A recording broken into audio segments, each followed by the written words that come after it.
The Joe Rogan Experience. Let me ask you this one then.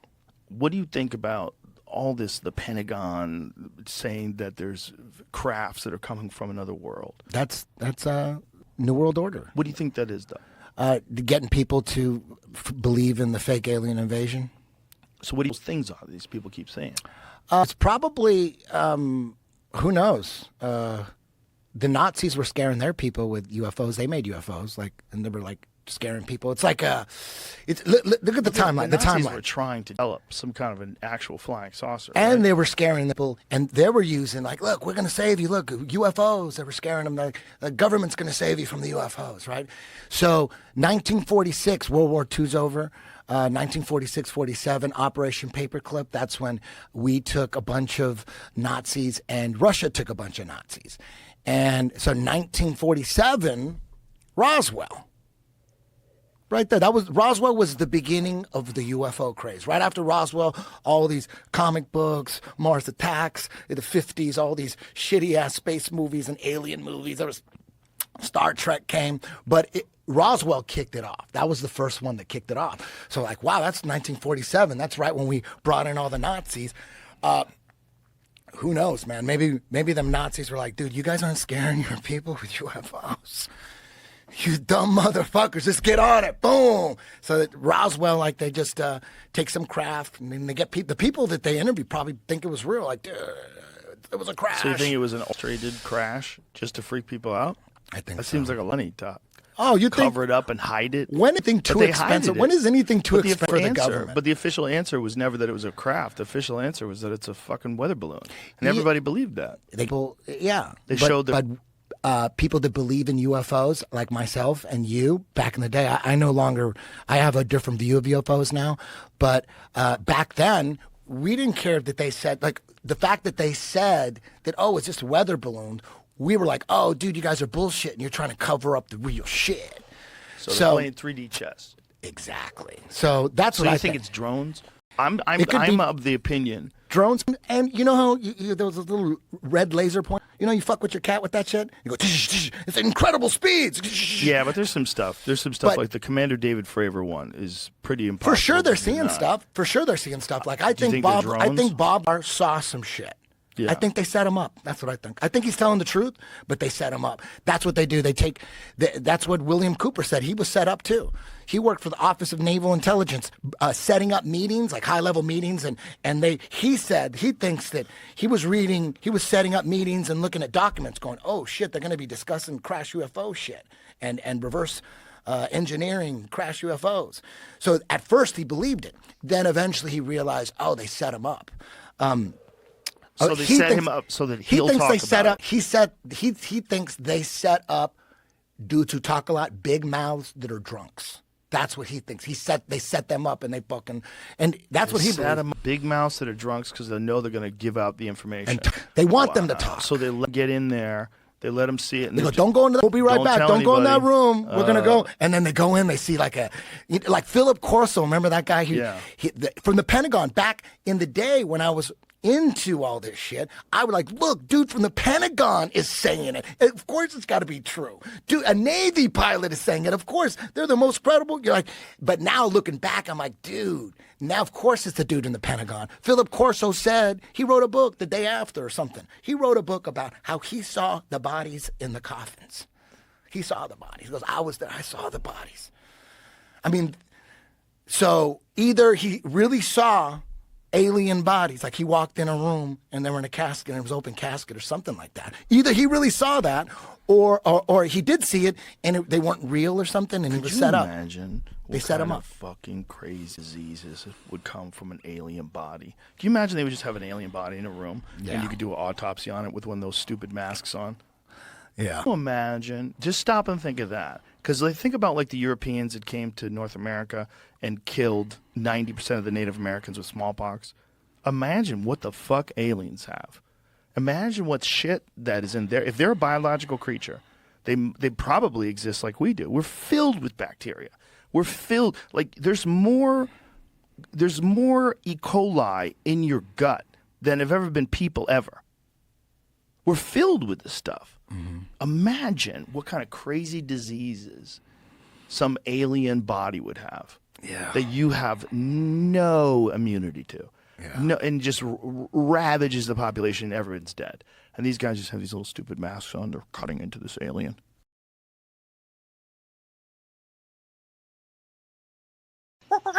The Joe Rogan Experience. Doesn't always kind of seem like the most boring possible solution is usually the right one. It's like, what's the most boring thing? The most boring thing is nothing's happening, but you're imagining the dog is somehow has a telepathic link to you. Occam's the simplest, but it's also the most boring.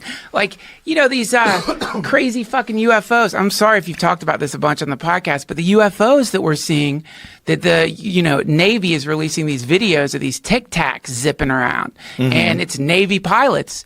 It's not the people we interviewed in that show. It's Navy pilots who are like, I don't know what the fuck this is, and I have great conversations with Uber drivers, and like we were talking about it, and this guy was like, and a lot of them are programmers and shit, and this guy was like, it's probably it's a glitch in the type of radar they're using. I think it must be a glitch. I mean, that's the most likely reality. They're not seeing it with their own eyes. They're not? I don't think so. I think they're just picking it up on radar, and so he's like, maybe it's a glitch, or maybe it's like... We should find that out. Can you Google... if the pilots were picking it up on radar, the pilots spotted UFO, to see if because I know some guys have spotted things with their own eyes. I know for sure some guys have. I'm not sure if the data set. I think it's probably relevant to the conversation, though. It's probably a good thing that we know. People listening going, what the fuck? I get super skeptical. I feel like almost like it's a plot. I don't want to go full Eddie Bravo, but I feel like when I see people talking about UFOs, I'm like, okay, what else is going on? What are you distracting me from? Is this really a big issue? I was like, is it really happening? Well, can I see it? What do you got? You got nothing? Oh, you got like some radar. You got radar from 1, 2 pilots, 3 pilots. Okay, I believe it, but I want to see more. Why do I want to see more? Like, what am I? And you'll get caught up in it. It'll chew up hours of your day. Yeah, man. There's a lot of those guys that we ran into on that show.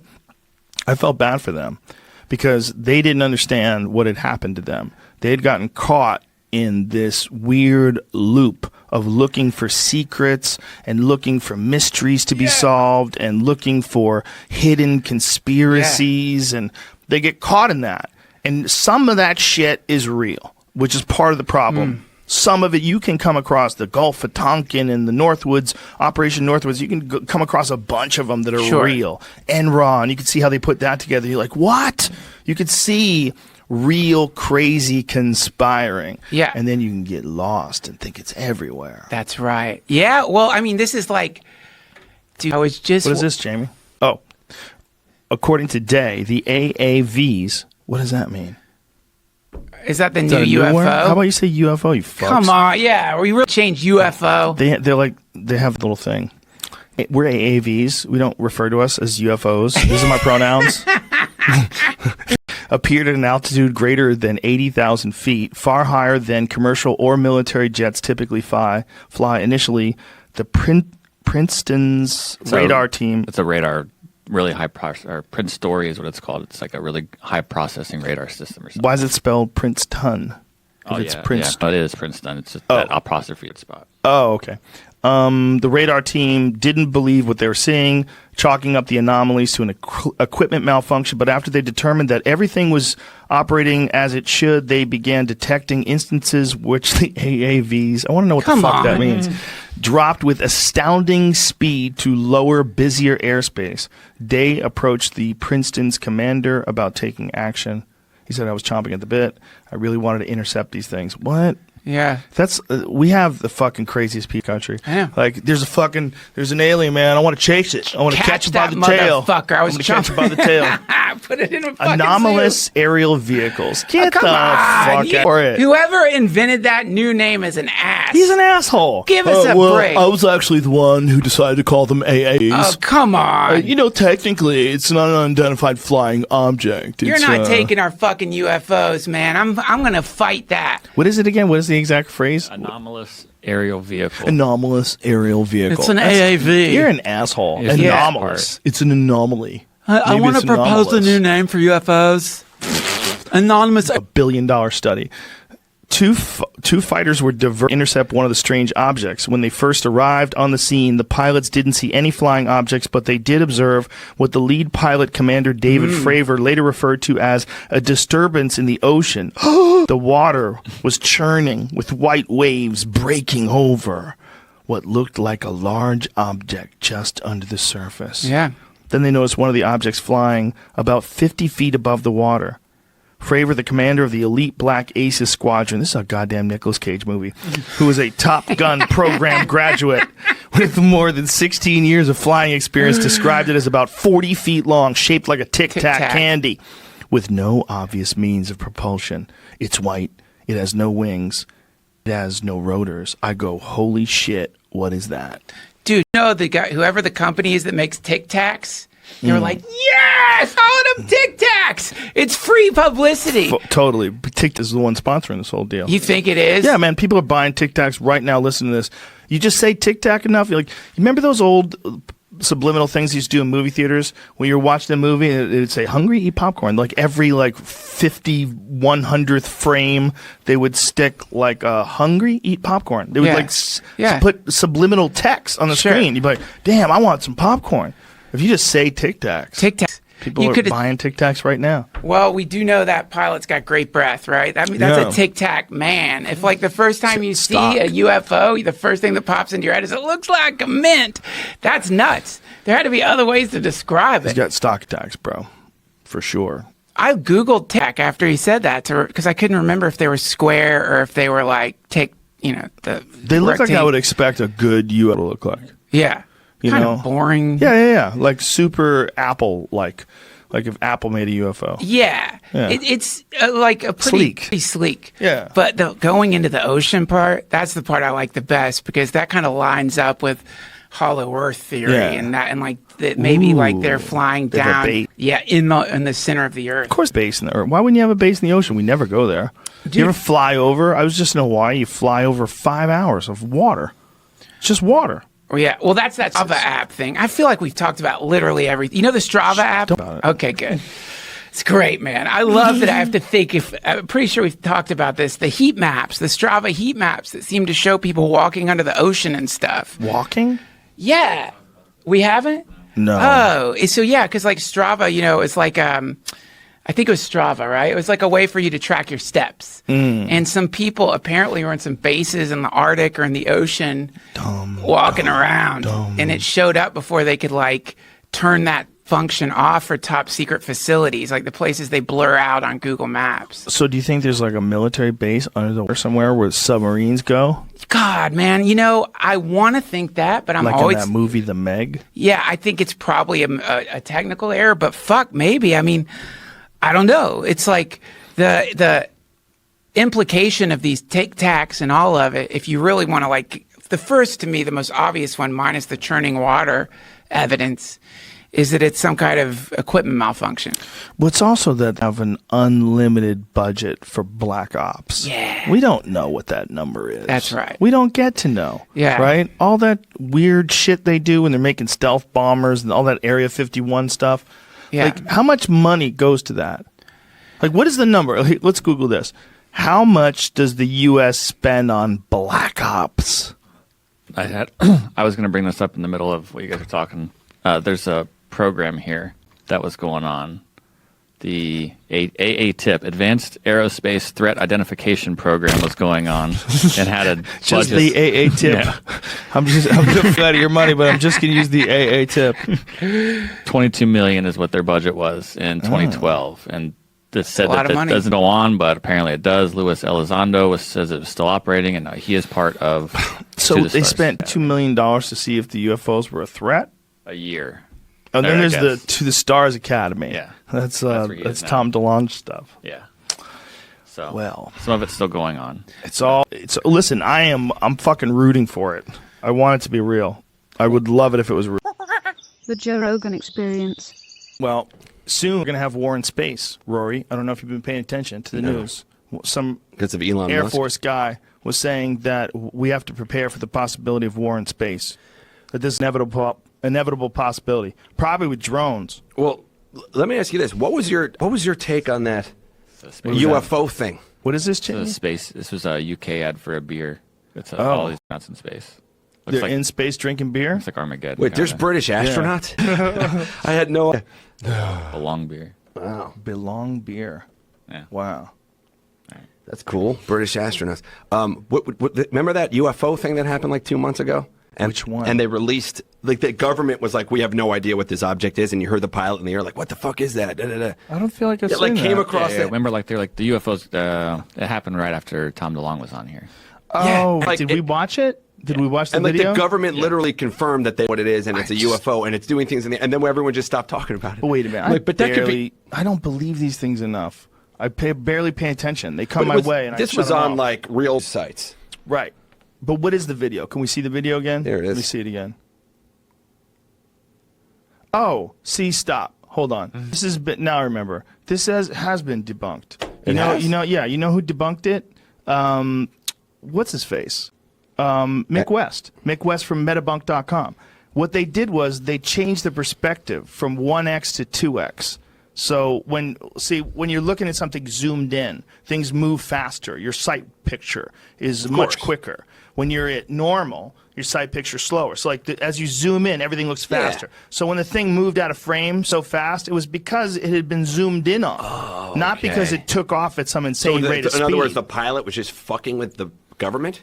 No, they didn't know any better. When whoever released the video didn't look at it. These Metabunk guys looked at the video, and you can see all the numbers on the screen. Right. When you look at the video, you see like what his perspective is, X1, funny. X2, and he points out that look here, it goes to X2, and then it just moves out of frame. It's not even that it took off. You're snapping in on it. You're looking at it from a totally different perspective. Yeah. Now you're looking at it from a zoomed-in perspective. That's interesting. Yeah, see if you can find it. That's Mick so West. I found his written. It's got a bunch of pictures. My dream was that we were aliens, and their goal was they needed plastic. He's got a bunch of photos in it. See if you can find the photos. He points them out. That's what I was hoping. They were going to go like, our planet needs plastic. Do you have any? Like, we have like so much. Yeah, in the ocean. You can just take it all. You know, and then they just cleaned it all up and things got better. Like they went to the Pacific garbage patch and just like, and then they left. Yeah. Pacific garbage patch keeps me up There's at night. a kid who's got a solution to that. Like what a is young man who figured out a solution. God damn it. I'm supposed to be in contact with that fellow. Well, I'd be curious to know what that solution is. Some sort of a machine that like skims the ocean for plastic, and it collects all the plastic. Huh. Yeah, and I don't know what it's powered by. I want to say it's a solar powered thing. That was the concept behind it. Like a Roomba? Dutch students' giant ocean cleanup machine is going into production. Wow. Inventor says the technology will solve the marine plastic crisis, but some scientists are skeptical, as they should be. There are science. Boy on slot. Look at how much it's growing. That's right. I was connecting them through how much email. It's growing by. Let me write it down. 8 million tons a year. That's insane. How do you spell his last name? SLAT. Plastic is growing. Yeah, well, 8 million. We tons never a thought year. about. We thought once we throw it away, it's thrown away. They've got it. No, shit falls off. There's fucking dumps. They leave it sitting there. Yeah, Birds fly to the dump. They pick it up. They fly away with it. They don't know what it is. The crazy is how like the ocean currents all lead to one place. You know, weird, right? It's so weird. It's weird that you could see it all swirling. Yeah, together. and it's like the size of Texas. I think they said. And they say it breaks down all of that particles, or all the rather plastic, into these weird little particles. Yeah, and that's why they're fish out with stomachs full of plastic. You fish out with it, and more birds. Birds are dying, and they're feeding it to their kids, and they find babies in the nest that have these plastic caps filled in their stomach. It's really horrible.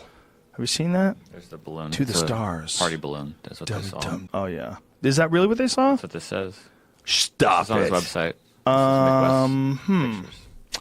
Well, it might be that. You're saying they were tracking a party balloon in an F-16? Is that what it's supposed to be saying? Yeah, the explanation I had on the other website said that exactly what you were describing as I was reading it. Like the camera angles were off, and you can follow the angle with the clouds moving with the balloon. Well, if you zoom in on something, that's what happens. I mean, if you've ever looked through a binocular, if you're trying to hold a binocular, the more powerful the binoculars are, the more like the picture at the end seems shaky. Yeah, same as you zoom in on your phone. If we take a picture, same thing. It's not an optical zoom, it's a digital zoom. Exactly. Yeah. So that was the explanation for the bizarre behavior of that object. Apparently, it was that is just so funny to me that it was a party balloon. What's that, Jamie? There's another one too that was this was the day before he posted, which a second video similarly. I don't know if this was the one that everyone was talking about. Dude, nobody wants UFOs to be real than me. That's why I was asking you about it. Nobody. But I'm also I don't buy a lot of the thinking that goes behind these things because people just want to think that it's real. They want to think it's real so bad that they're not looking at it completely objectively. If it is real, we got to know for sure, and there's no way you know for sure this way. This just doesn't seem like we know for sure. This seems more like what he's saying is correct.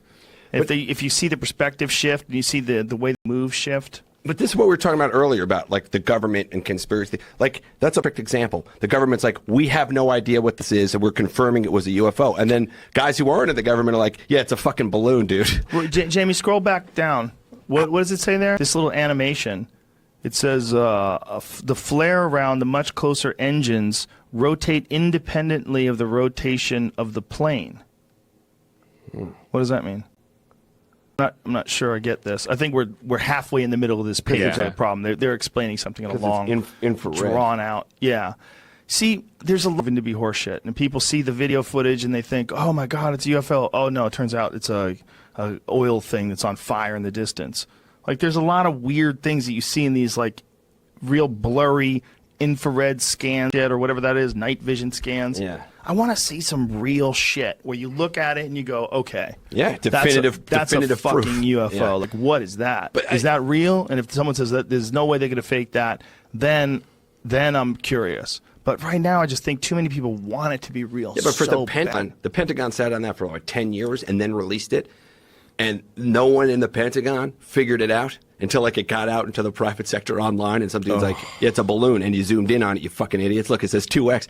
That's my point about government conspiracies. I'm like, yeah, it just seems like incompetence to me. It could be. Like, nobody looked at closer. But they were that's like, it's a just the UFO we've people- known for 10 years. But that's just the people that were responsible for that were incompetent. Sure. I mean, do you think that you would give the fucking UFO searching job to anyone you wanted to do real shit? The UFO searching job is a job you give to your friend's cousin. That's fair. You get him a job at the That's CIA. fair. Like, That's listen, fair. bro. Yeah, they're like, you are yeah. going to be involved in a top secret operation. Huh? What do Hey, we got? Wachowski, get in here. We got a job for you. You are going to be searching for UFOs. What do you know? What do you Jeepers know? creepers, boss. Well, we're going to rely on you. You've been carefully selected. Remember And they said spies- this remember spies like fucking us? stupid to interview people in their farms and shit that are all high on moonshine and crystal meth. No, I saw it. I saw it. It was lit up like a goddamn candle.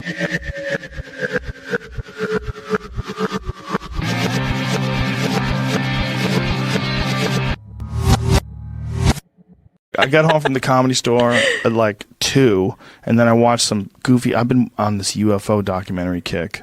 Watching UFO documentaries? Yeah, I told you it was David. I started talking about it. Yeah, but, we were talking about that. yeah. What were you? Did you have something specific that you saw recently? Yeah, the documentary. 2 of them. One of them is Area 51, Bob Lazar, and Area 51 and Flying Saucers. It's a documentary on this guy who claimed that he worked on these alien ships in Area 51 in the 1980s. That gave me chills. As time's gone on, more of the things that he said have proven to actually be true. Like what? Including an element that he talked about, element 115, I think it was called. Like an organism from space? No, an element, like a man-created element, like this carbon. Right.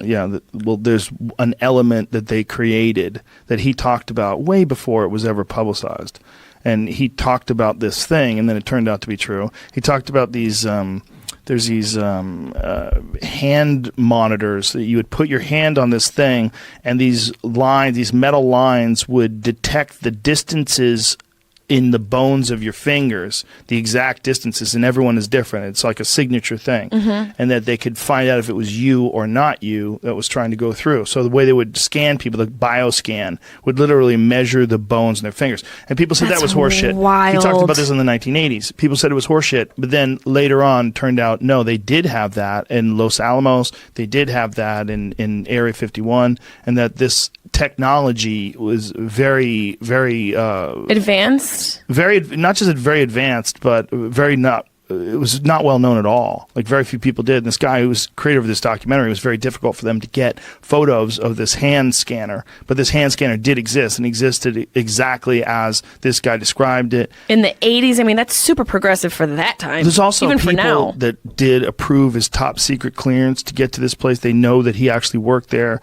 There's people that worked in the same Los Alamos lab with him. They tried to say he never worked there, but his name's on the manifest. It's very strange. It's like they've tried to erase parts of this guy's past because he filmed a bunch of their crafts as they were flying around. Like, he knew what days. This is the thing. That thing right there, you put your hand on that, and it actually measures the distance of the size and length of your bones. That looks like something that's inside of an escape room in L.A. It does. Hilarious. It's so true. But I went into this documentary skeptical. As you should. Yeah, but I'm so done with all those things. But listen to this guy talk for a while. After a while, I was like, what if he's telling the truth? Like, what if he is actually telling the truth? Because if he's actually telling the truth, there is some part of the government that had access, at least in the 1980s, to alien technology. I mean, there it probably spaceships. is. There probably is to that. Crazier things have happened. And also, like, just your mentality of believing him is probably the same thing that made Dr. Malachi Lovejoy Robinson III become successful.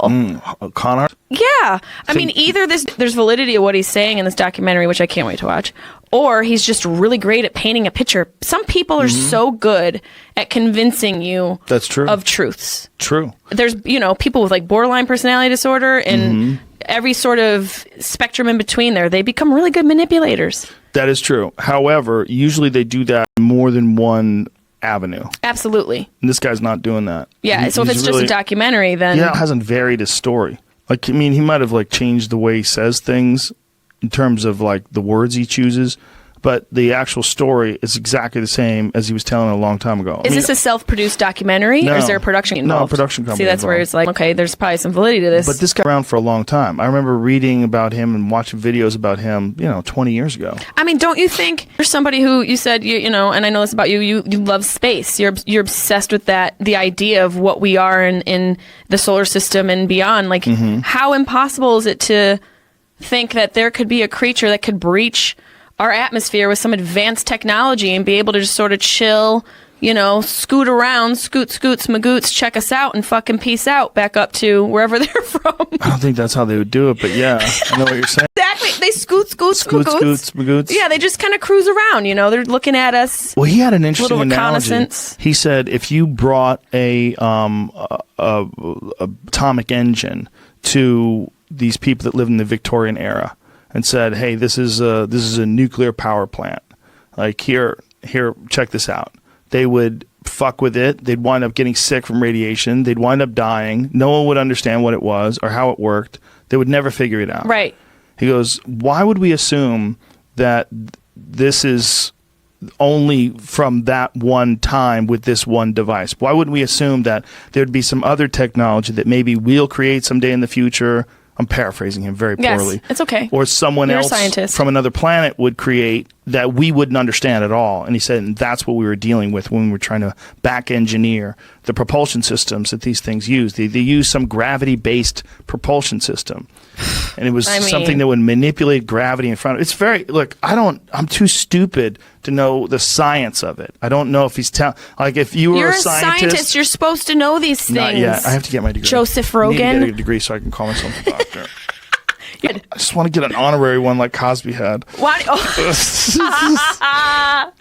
It's gone. He doesn't have it. He doesn't have it anymore. Back. They the took honorary that shit ones back. they could take back. Yeah, take them back. He can't keep those. Yeah. He can't keep that. Actually, I think he wrote an essay, and that's how they gave him his doctorate. But that's neither here nor there. Gross. Probably got more than one doctorate. I'm sure he did, and he didn't deserve them. But I think, there's got 100%. 100%. But I like to say there's not. It's like, stop. You think Stop this is just dwelling it? No, I don't think it is. But it is entirely possible. I use that phrase too often. And it's entirely possible? Yeah. You got to get a mashup of all of those. Oh, see out there. Yeah, it's hilarious. It's like 50,000 of them. That needs to be on a shirt. It's possible that we're the most advanced. That's possible. It is a possibility. Too, because something has to be the most advanced. Absolutely, and something has to be. We could also be on that part of the spectrum. Sure. Maybe we're the last to evolve. 100% possible. Like if there's an infinite number of life forms out there, like if there's an infinite number of planets and there's an infinite number of Earth-like planets that can have beings like us on it, who's to say that we're not the most advanced?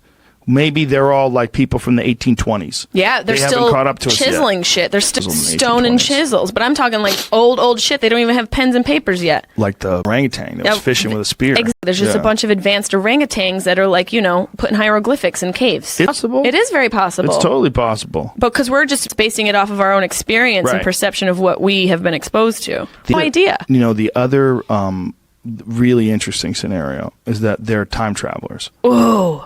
That's really exciting to think about. What they are is some being from the far distant future that understands that it could come back and observe us and see like where things went wrong, where things went right, but do so in a way that's as minimally intrusive as possible and occasionally interfere with things.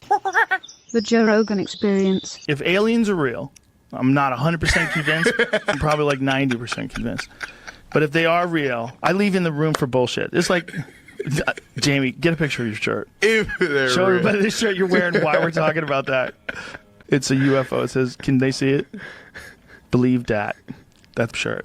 Exactly. That's a saucer, if I've ever seen one. I think if they're here, they're not going to let us. That's what I think. Well, that's what... I think they're going to swoop in and go, hey. Well, that's... Fuck. I'm 25, right? I can't speak on anything. But just looking from past experience... And, there's, like, drawings. Like, even in the Mona Lisa, there's a weird thing or whatever in the background and shit. Saucer. But there's a spike. Mm-hmm. It's a spike in, like, because it's getting pretty weird here. The spike, they think, it's hard to tell because sometimes when people talk about UFOs, a bunch of other people hallucinate or lie. Like, there's a lot of that. Right. So every time there's a real legit UFO, you get a bunch of nutcases who just want to tell crazy shit about being taken and aboard I see, ships. You've seen UFO? Yeah. What'd you see? What'd it look like? I was probably 16. I was in upstate New York, and it would just stay there.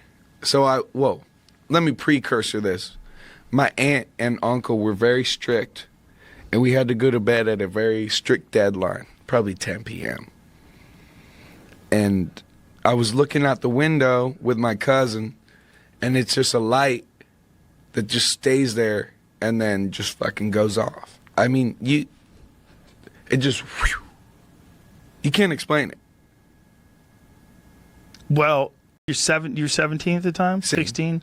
How, probably. How strong is this memory when you're like looking at it, when you're trying to remember it? Immediate. Yeah. But there's something there. For something took off and did something that didn't make sense to you? And then in Utah, I mean, there's shit happens all the time. I mean, even here in L.A., I can't tell you how many times, because I used to live in Tarzana. So there was like a balcony here, and it looked kind of like, it sounds corny, but like a classic like force field. Whenever you think of a force field, and it just kind of goes like this, and it's kind of like a dome in a circular shape. Mm-hmm. And it just goes like this and goes back in. Whoa. In Tarzana. Look down at the fucking city. And I'm like, how did no one else see this? They might. But I was there with like fucking 4 other people, and they saw it too. The thing about unique events is if a unique event happens and it never happens again, it's hard to remember. It's hard to be sure what you saw. It's hard. But if aliens are visiting us, like how often are they doing it? Like unique events would probably be what it would be. Right. It'd be like occasionally, once every 6 months, someone sees one somewhere. But they're here all the time. They probably just know how to evade detection.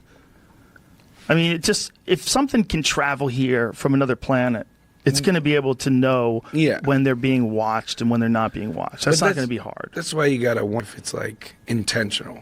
I think there's enough talk about it now that we're probably going to find out what it is in our lifetime. I never would think that before. I think the government withheld information for whatever reason. Maybe they think people are scared.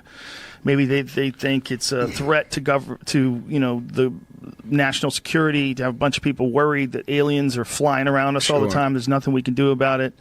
Maybe they had a conversation and they thought maybe it'd be better to keep people in the quiet or keep them in the dark so that they don't freak out, because there's nothing we can do about it anyway. If we just tell them that there's aliens that are visiting us all the time, that's not going to be good. They're not going to pay attention to taxes and mortgage rates and the stock market. They're going to be like, holy fuck. Uranium and there's shit. aliens. They're around us all the time. Yeah. People are going to freak out. So I think little drops of the recent one they said, where they what did the Pentagon just say? Yeah, literally two fucking days ago. They covered crafts that are not from this world. Not made on Earth. Not made on Earth. Yeah, not made on Earth. Yeah. They're basically saying we don't know what the fuck it is, but we didn't make it.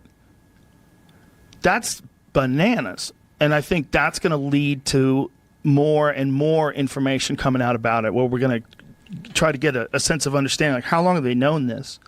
How much of all that Roswell, New Mexico shit was true? Tell us what was going on. And backtracking, you got to wonder if we've been hiding this the whole time, or this is the first time for real that we don't know. This is what I like. I like to think that the people that are in charge at the Pentagon are patriots, and they realize it's probably better, especially when you're dealing with the United States. It's in this kind of turmoil that they're in right now. It's crazy, between racial turmoil and turmoil with the police and turmoil with people protesting in cities and blocking traffic. There's so much crazy turmoil. They'd be like, no one's even going to notice now. Just say it now. Just say, we got UFOs. Everything is so crazy. The news cycle of any crazy story like this is only a few days, and then people forget. Well, or it's just people already know, and it's just normalization. And you think about movies as just normalizing you to the idea that I can't even, the Canadian, don't quote me on this, but a Canadian, someone in office was like, there's 7 species of aliens in the U.S. government. It would be crazy if it was true. That's, Tommy Lee Jones and Will Smith. Do y'all were remember that?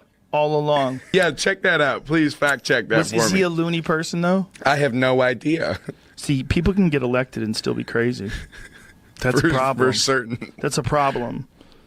Just because, when you hear about someone having, a really high-profile job and they say something crazy, it doesn't mean they're not crazy. Just because they're the prime minister of some fucking country. They could be out of their mind. What do we got? Something close to that. How close?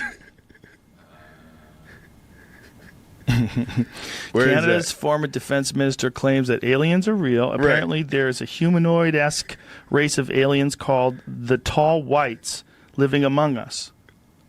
Huh. It's Adam Curry. What publication is Adam this? Curry. Is this Vice? Yeah, it's on Vice. Adam Curry's Vice. the There's a few other places. There's a few. So it's a real deal. Definitely seems like Come on. That's crazy. Yeah, that is crazy shit. The thing is that guy nuts? What else does he believe in? How does he feel about ghosts? Right? When you think about an alien sighting, if you saw an alien and then you never saw one again for the rest of your life, it would fuck with your memory, even if the alien was real. If a saucer emerged in front of you and then took off, that's the same thing with a ghost. If you saw a fucking ghost, if you walked into your basement to go get a screw for something, and you turned and you saw an apparition of a woman who's staring you down. Did you ever see that Guillermo del Toro movie about the lady who's a ghost who adopts kids? No. Dude, it's a dark movie. What is it called? Mother? What is it called? It's fucking creepy. Is it? It's creepy. Do you like horror movies? I love them. Me too. I love them. I'm a dirty little bitch. I love horror movies. I think it's called Mama. Mama, yes, that's it. Oh, is that? Bro, it's so that's not creepy. with 2 Swedish kids, right? I don't. Does she have 2? This is it. Two sons? Did you see this?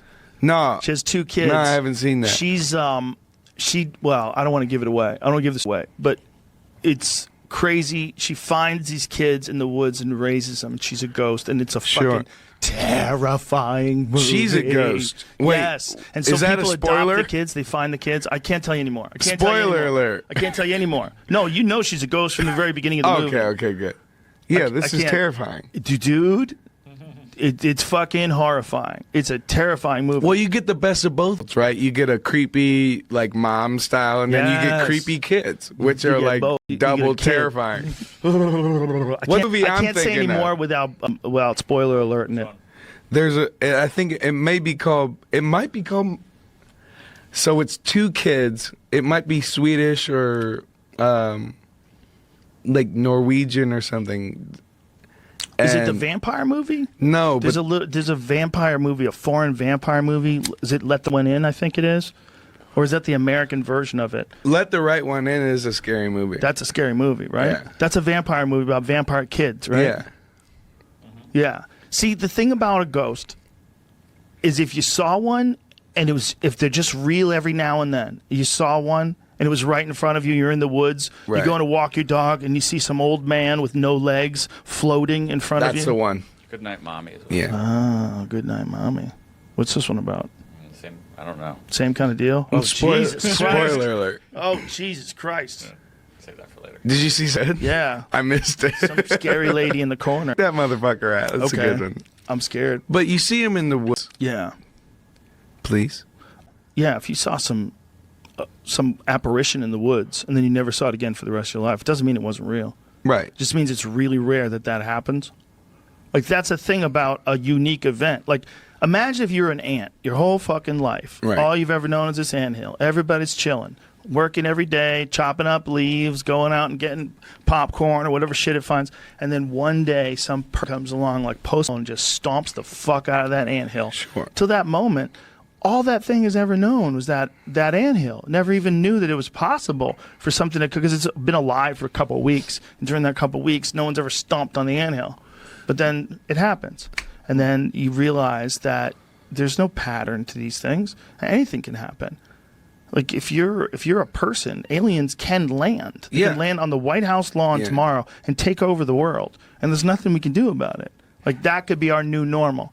Okay, fuck masks. The new normal is there's alien spaceships that hover over every city and they tell you what to do. And you have to work for them now. Forever. To the ant argument, we're smarter than ants. Yes, we are. We're, in comparison, probably dumber than aliens are. Like, we're dumber than ants are to people. Well, right. You like all That's a these guess. celestial sightings. Yeah, I mean, this is all spitballing here. But celestial sightings documented throughout history. throughout history. Hey, I just made a fire. This is dope, right? Fire's cool. But what the fuck is that? That has to be God. Like, man has always looked up for answers. It's true. And so that's why it's a scary thing. Because do they want to hurt us, or did we come from them? I don't think it's possible. I don't think it's impossible that we're a product of genetic manipulation. I don't know if we are. I know we're definitely primates. We're just so different than every other monkey. All the other monkeys are covered in hair. This is this weird semi-hairless monkey. You know, who knows how to use electronics? Who knows how to send video through the sky? You know the Aki? Yes. Yes. Yes. If Lou was here, I got a great friend, Lou. Shout out to Lou. He would talk your ear off about this whole deal. Up to an actual archaeologist yesterday. Or the Nephilim. Bradley Garrett. Yeah, the Nephilim or the Anunnaki from planet Nibiru, all that Zacharias Hitchens stuff. You ever read those books? No, sir. The books are weird, man. You know what's weird? Like, there's stuff that he was saying in, like, I believe it was like the 1970s, where he was deciphering these texts. And one of the things that he said is, this is the craziest one of all. Humans were genetically engineered from lower primates, and they were used to harvest gold. And that the Anunnaki needed gold because gold is very plentiful here, right, and very hard to find, very rare on their planet. Right. And they engineered humans to mine. That's why people love gold so much. Right. If you think about, like, the usefulness of gold. Right. Gold isn't even remotely, unless you're making electronics, like, gold's not the best metal. Like, why is it so valuable? Because it's pretty. Well, it's not even the prettiest shit. Like, rubies are prettier than gold. Emeralds are prettier than gold. Why is gold so goddamn expensive? But where does it fit in?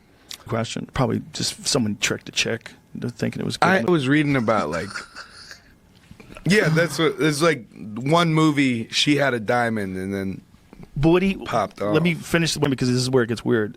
They said that they needed it to hang in their atmosphere to protect them from the sun because they were losing their atmosphere. Well, we're losing our atmosphere.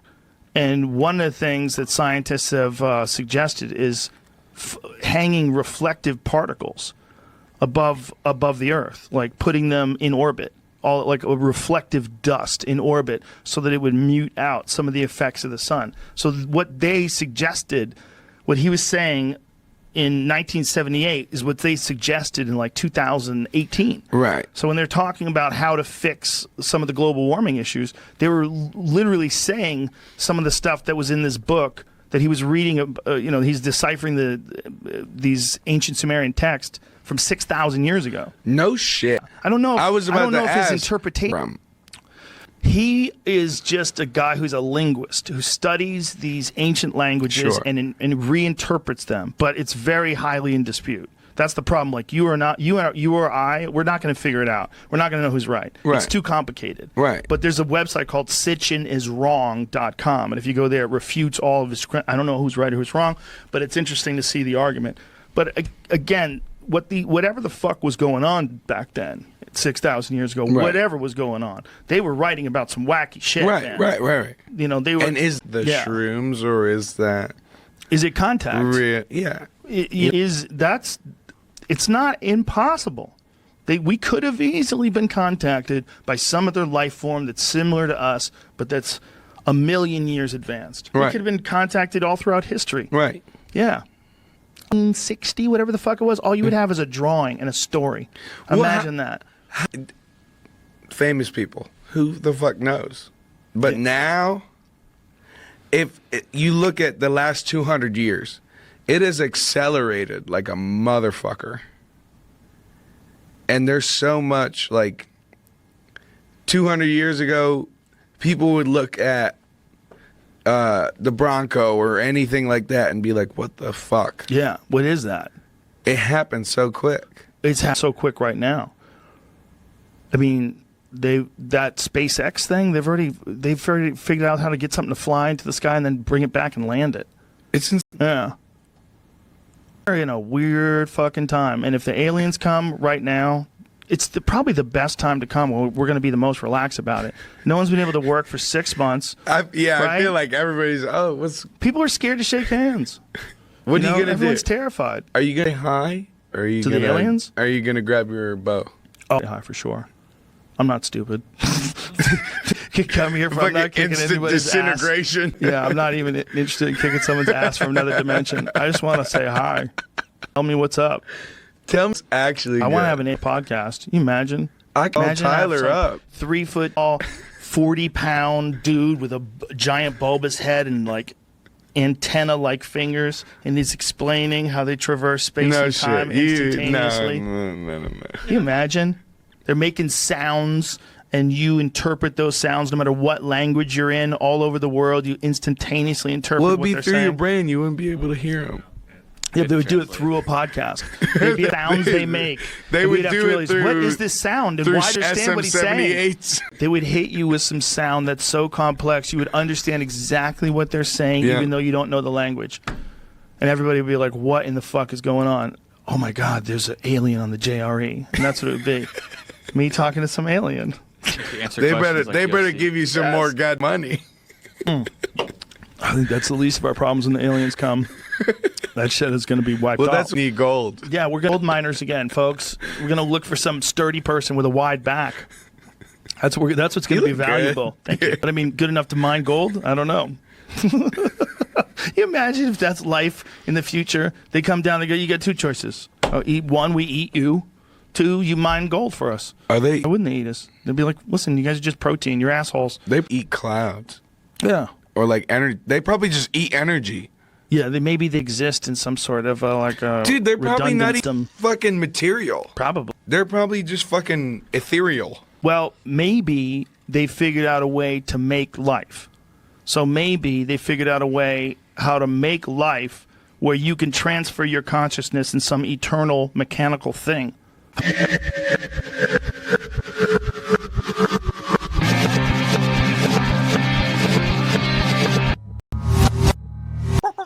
The Joe Rogan Experience. What I find more interesting is what's happening now with the government study that started here at Skinwalker Ranch, OSAP, the one that was in the New York Times, and where the information is going now. These are new times. Things are starting to drop to the public. And what is starting to drop?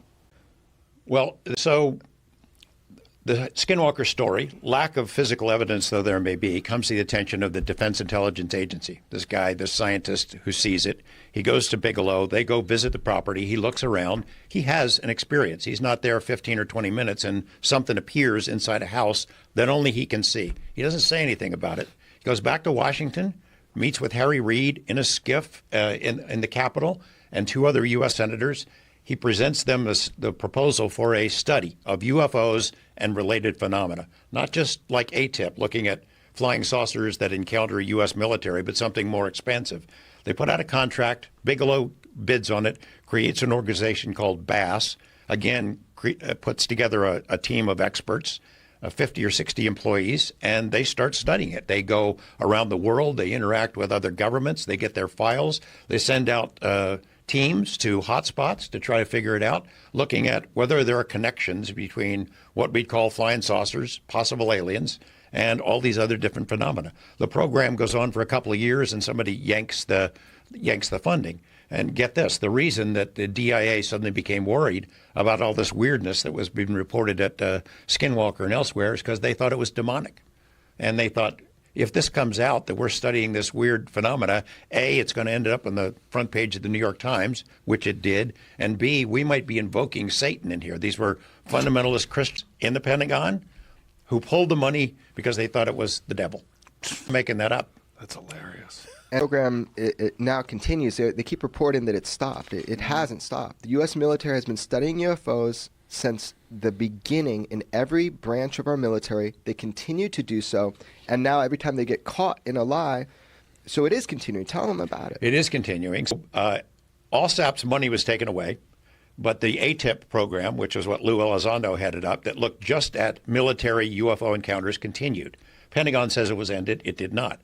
It continued for a couple of years, and after the New York Times story comes out and creates this furor, it got funding. And it now has a structured organization, and it is looking into cases where the U.S. military sees these things. And off the coast of Virginia, they've been seeing this stuff. I think Fravor talked about it when he was here, these beach balls with cubes inside of them. And they were sitting there for hours off the coast, right where our warplanes would go out for training exercises, as if they wanted to be seen. And it went on. There were 70 or 80 witnesses during 2015, 2016, pilots. Some of them were willing to talk about it, some weren't. It continues to this day. Now the program is on more solid footing. Now Congress has been informed, and they want to expand it and get more information. We are told the New York Times is working on another follow-up story to look into reports of what Lazar said, crash retrievals, reverse engineering, the existence of these metamaterials, bits and pieces that grandpa had stashed in a barn somewhere, whether it's Roswell or other alleged crashes. They're taking it seriously to figure out if there's something about these materials that we could not have created. So the BASS program, the OSAP program, created a baseline of what we know about the state of our technology right now in different disciplines. Lift and propulsion, things of that sort. They commissioned 38 papers that would be the baseline for what the state of human knowledge was in 2009, and those papers were published on an internal Department of Defense website, but they've never been made public. 6 of them have now leaked out, and I brought along 2 more for you that have not been made public. So these are scientific reports based on the government study of UFOs. Okay, so they commissioned these papers. Only a handful have been released to the public. George happens to have A couple more. So you can be the first person outside of the program other than me to see it. So this is a Defense Intelligence Reference Document. This paper is on metamaterials. So how you could engineer existing Earth materials where you could duplicate what you're seeing up there. None of these papers, two of them actually, mention aliens or UFOs. They're strictly on what the state of our knowledge is or was as of 2009. And they reference aliens and UFOs? Only two of the papers do. And how do they reference them? Well, there's one of the papers that looks at the physical effects of people that come into contact with these unknown craft. And it's sort of like the effects of radiation or microwaves. There are physical effects, hundreds of cases that have been investigated, and that's what that paper looks at. And that's already out there. Yeah, the harm that is done to the body, what they call close proximity to a UAP, which is a UFO. There are known effects to the human body that are horrible, and there was a study that focused on the witnesses they do know had close encounters, like military people, and then how it negatively impacted their body. So each of these reports, as he obtains them or as people find them, they're very illuminating to what our government knows. There was one that looked at you would track a hypersonic vehicle traveling through space. How difficult would it be? Now, it doesn't say UFOs, but it's looking at things that really travel fast that are coming in from space into our atmosphere. How would you track that? Now, when that paper was written in 2009, we didn't have hypersonic weapons. Now, the Russians claim they've got them. And now it's very timely because we're in a rush to develop those things. So that was one of the papers that I made public last year, and I interviewed the engineering professor who wrote it. He wasn't writing about UFOs. He was writing about the state of knowledge about hypersonic weapon systems back then. It's a similar thing for metamaterials. That's what this paper is how would you engineer materials so you could travel through space that would have, say you shoot it with microwaves, and it could develop certain special properties. And so just to put into context, maybe, because, here's the deal. Our government has now admitted there are UFOs. That's the world we're living in. They're unidentified objects or craft that seem to outmaneuver, actively jam our radar systems, even go over our military installations of high sensitivity. There are incursions. All of this is now said. It's a different world we're living in. However, the next thing that people are talking about now is, well, we also have materials. We'll call them metamaterials. Materials associated with UFO craft. They might even go as far as to say we have whole materials, craft, from somewhere else. So when they're saying we have materials associated from crafts, are they saying that they have a crash? Yes. Hal Puthoff, who was a physicist who worked with Bigelow on both NIDS and BASS, made a presentation in Las Vegas in June of 2018 where he says, yeah, we've got these materials and we're trying to figure out where they came from and how they were engineered, because some of them appear to be multi-layered that are beyond what is known engineering capabilities of humans. It looks like they would have had to have been made in, say, zero gravity of space, and we don't have any manufacturing plants up there. He implied that they came from crashes. Doesn't mean it's a UFO from Zeta Reticuli. It's crashed from somewhere, and we don't know whose it is. So they're trying to figure out whether we can duplicate it or not. And they got a bunch of samples. And have you seen any of this? I haven't seen it. Bigelow and Hal have. Have you? I've seen what people claim. So the Army now has these metamaterials that were famously put in through the Coast to Coast show. Right. It was called Art's Parts. I told you this last time. I was able to obtain them briefly and have 5 scientists from New Mexico that I knew, material scientists, physicists, interrogate, as they say, the samples for numerous days. I don't believe that I had access to the best equipment. We didn't find anything extraordinary. Other people have. So right now the Army has... So but when you say you didn't find anything extraordinary, did you find anything ordinary? No, they weren't ordinary. These are the materials here? That's one of the exact pieces that I had in my hands and worked on with my team, and I filmed it all. But right now, because of TTSA, they've made a deal with the Army, and I think the Army has these parts. But I feel like we're missing the big note here. The big note is, a few years ago, UFOs are still laughable. Military doesn't look after that. Turns out we have programs that do. I'm suspecting, and maybe you can talk more about it, that the next piece of information is that there are reverse engineering programs, which will then make everybody have to look at Lazar's story a little bit differently once again. If we admit that we are trying to reverse engineer either materials or actual craft from somewhere else, intelligently designed metals or craft from somewhere else, if there were crash retrieval programs for vehicles we don't know where they're from, that's going to make me look at Bob's story even more differently. Right, but isn't that a big? I mean, if they've, it's an interesting time. It is, but I mean, there's no indication that they're willing to discuss some retrieved craft, right? Yeah, I think that's a heavy lift. So supposedly the New York Times is working on that story. I think it'd be pretty hard for More them than supposedly. They are. Yeah, they are. They've been asking people about this stuff, but I mean, to get that into print, to get it past their editors, that's a hard deal, hard sell. Alleged extraterrestrial material from the bottom of a wedge-shaped craft in the late 1840s made of 26 alternating layers, 1 to 4 microns dark bismuth. Is that how you say that? Bismuth. And 100 to 200 microns of silver, magnesium, zinc alloy. Each of the 6 pieces received from the U.S. Army source were formed with a curvature that tapered. So basically they're saying there's no process that we know of that would get this alloy layered in that type of layer system. I actually have a piece out about this. Isn't that kind of how they did samurai swords? Ooh, that's cool.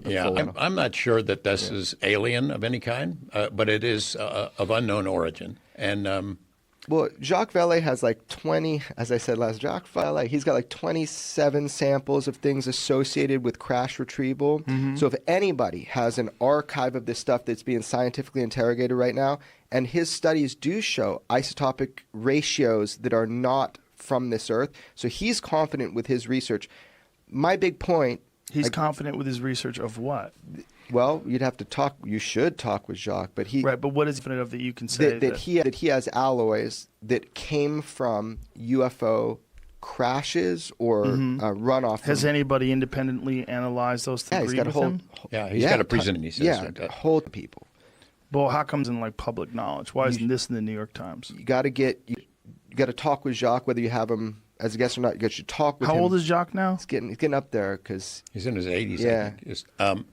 We have to go to him, right, with a hazmat suit on. No, he's a strong dude. He's strong. San Francisco. Specific. Address. Yeah. Here's the thing. The program is ongoing. It doesn't have to find aliens. There are legitimate national security reasons to be looking at who's flying these craft. These things are still being seen over our military installations, and our Pentagon wants to know who's flying them. And that's a perfectly legitimate inquiry, regardless of little green men. No one wants to say there at the Pentagon that we're investigating UFOs and aliens. They're just investigating where did these things come from? Are they a threat? Can we duplicate that technology? If the Russians or the Chinese get this stuff before we do, if they can do what the Tic Tac did, it's a game changer. So they want to know whose it is and how we can duplicate it. And that is a perfectly legitimate inquiry whether they're aliens or not.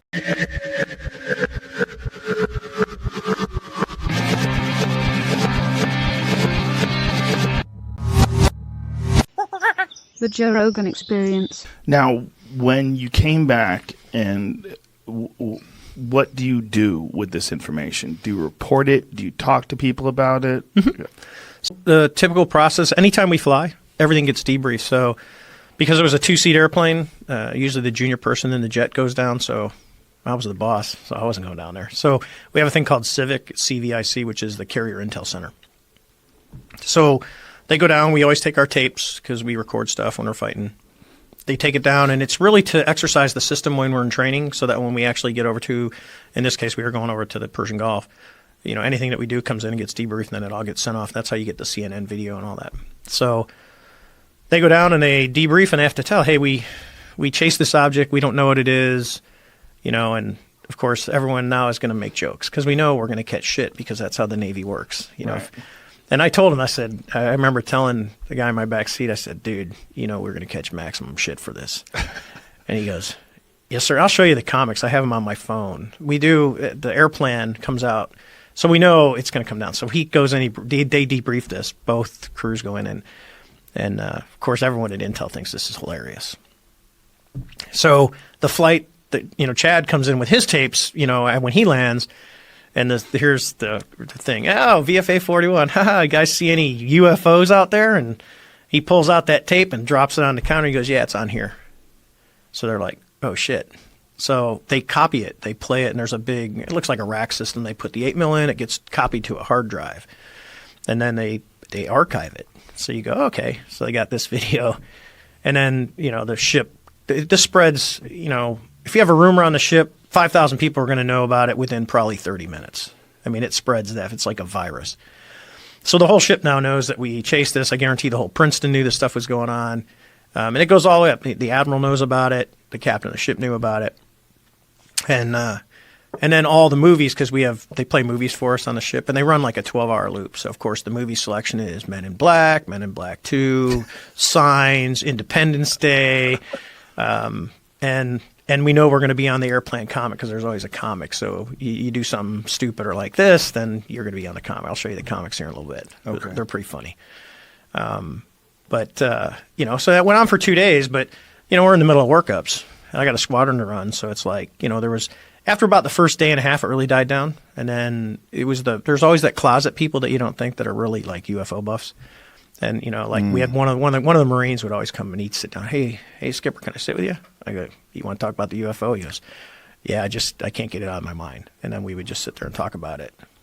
And to me it was like, weirdest thing, my entire now flying career is defined by 5 minutes of chasing this white Tic Tac vice almost 4,000 hours, flying. So now, do you encounter anyone else that had a similar experience? I've talked to a couple of guys from the East Coast event, the gimbal video. Mm-hmm. One of them I talked to daily.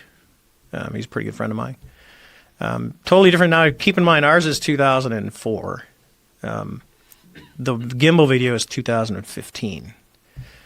The funny part about the gimbal video and the East Coast stuff that was going on, because that's off the VACAPE, so off the coast of the United States, they're called warning areas, and all they are is if you look on an aviation map, they're these big areas that are blocked off by blue, and they say like Whiskey 291 or Whiskey 243. And is the gimbal video available in the same way that video is available? Yes. Yeah, government owned. Okay, find that, Jamie. So, and I was talking to him about it because I actually, a buddy of mine, he just retired. He was he led the fighter wing on the East Coast, and I had called him up because we start finding out that these things were so prevalent out off the East Coast of the United States, and there's a couple of them. So we're going to talk. What they started seeing originally was these things, and one of them the airplane almost hit one of these things, but it looks like a cube inside of a clear beach ball. So they don't know if it's actually like a surrounding or you don't know if it's a force field. And you see kind of in the gimbal video, it's got like an aura around it where ours didn't. I always laugh. I go, ours was a Tic Tac. These are not. That means there's different stuff out there that we don't know. But they had 2 airplanes flying, and we fly when we go out to train. We have a distance. We'll just say we're a mile apart. As we're flying out, so they're flying out, and the airplanes are deployed. We call it combat spread, and one of the airplanes almost hits one of these. Goes close down, like 50 feet down the side, and almost hits one of these floating cubes inside of the beach ball. And someone goes, it's a balloon. It's not a balloon. I mean, these things are literally sitting still. They're no effect from the wind. So if you got 90 knots of wind and they talk about it, these things are just sitting there.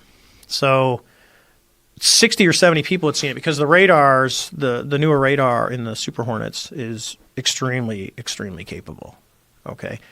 And at first when they started seeing stuff, they were like, it's just like, maybe it's the radar just giving me a false target. That radar really doesn't give false targets. And then someone did exactly what Chad did, is they threw their targeting flare out there, and all of a sudden when you see a heat signature or there's a return, there's obviously something out where that blip is at. What is a targeting flare? That's we call it the AT flare. It's an advanced targeting flare. It sits on the left side of the airplane, and it's so you launch it like a flare? No, it's a FLIR, forward-looking infrared receiver. Oh, so it's when you see the bombs blowing up on TV, and that looks like a black and white, and you see it fly. That's the targeting pod. Okay. It's got a laser in it. It's got an IR marker in it. It's a very capable system that syncs up to the Hornet, so everything kind of marries up. So this is the Go Fast. No, this is Go Fast. That's not it? No, it's the other one. No, it's the one that looks like the... What is that one? That's called the Go Fast. That looks like a Tic Tac. That was another one taken off the East Coast. But they grab it and bookmark that one. It's screaming across the ocean at a very high rate of speed. And there's been some debunkers that say, well, it's really not going that fast. It's just the way the airplane is and how the mechanics of the pod are working. When you talk to the crew, because there's actually, I could ask my bud, I'm pretty sure it's the same backseater took both of these videos. Took the Go Fast video and took the gimbal video. And my buddy was on the flight with the gimbal video. But these things, so I called my bud because I'm like, hey, how many people are seeing these things? They're like, like 60 or 70. 60 or 70. 16 these things on radar. And I said, well, what do you do? And they said, well, we put out a NOTAM, which is a notice to airmen that just says, hey, these things are out there, so just be careful because we don't want you to hit one. Yeah. Whoa. And it's kind of like ours. You go, because you would ask, who do you tell? Well, everyone knows. Well, what do you do? And I said, well, because it was all white and it didn't have any markings on it and it didn't have any wings and it didn't have any rotors and it outperformed anything that we have. I think if I would have painted China or Russia on the side. Is this the gimbal video? Yes. Okay. So it's the same pod. Start from the beginning, Jamie. What we're looking at. And when the crew finds it, now what you're not seeing, you're seeing the targeting. When you hear them start talking, when you listen to the video, you'll hear the guy go, dude, look, they're all over. Look at the SA page. So we have a situational awareness page. And whatever the radar is getting returns on, it'll show up. It's kind of like our God's eye view in the airplane. So the pod can only look at one thing. So he designates that as his primary target. So that's where the pod is steering. The radar is still seeing everything else. So what they're actually seeing in this video is when you see the object that he's tracking. When I was talking to one of the other pilots, he said there's actually, when you see the radar video, there's it almost looks like a formation in front of them, like 5 smaller ones that are moving in front of it. And then they turn, so like a formation, these things turns and starts going the other way. And then while they're filming the gimbal video. And that's kind of the comms when you hear, dude, holy cow, look, they're all over. This is unreported new information that he's actually saying right now. Everybody knows this video. This is the one that they say turns like the Lazar craft, like belly first. However, what he's telling you right now is something that is not public yet. He's telling you that there was a V formation of other objects that the public has yet to see. You're not going to. You're not going to. It's a radar tape. But you're not going to. There were more objects surrounding this, is what he's telling you right now, which is fascinating because the world doesn't know that yet. That's brand new. That's never been reported by New York Times, anybody. Okay. So you can go ahead and hit play. So the cool thing with this is, when he goes into, so he's in IR mode right now. You're still seeing no plume. He's looking 47, so they're actually turning into it. So it's starting to pull it back towards the nose. See how the number at the top is decreasing? And it's against the wind. Now he's in TV mode, and this thing's going to just start to roll. And you can kind of see it's got that aura around it. Mm-hmm. He said they were saying that the ones with the squares inside that look like the beach ball were the same. And this thing's just hanging out. So it's on the airplane's in a left-hand turn, and it's now it's right in front. Yeah, it's just rotating. Now this is how Lazar. Yes. Don't put that. Right. Lazar described that these things would lay flat, and then when they would travel, they would turn up on their side, and that's how they maneuvered. So this is very similar. Eerily similar to the propulsion system that Lazar talked about, and that's why this video, we're seeing it very differently now, especially with what we know about Lazar. But the idea is that it would fly belly first in high speed mode. So if they have, these are gravity propelled. This is something that's known within the government. They're trying to back engineer it. They're trying to understand it. We know there's a program currently that they said is gone. However, it is currently active to study this. These things will turn belly first, these saucer type looking ones. And then that's the high speed mode because they focus, allegedly, these gravity wave amplifiers. Look, this thing turns mechanically.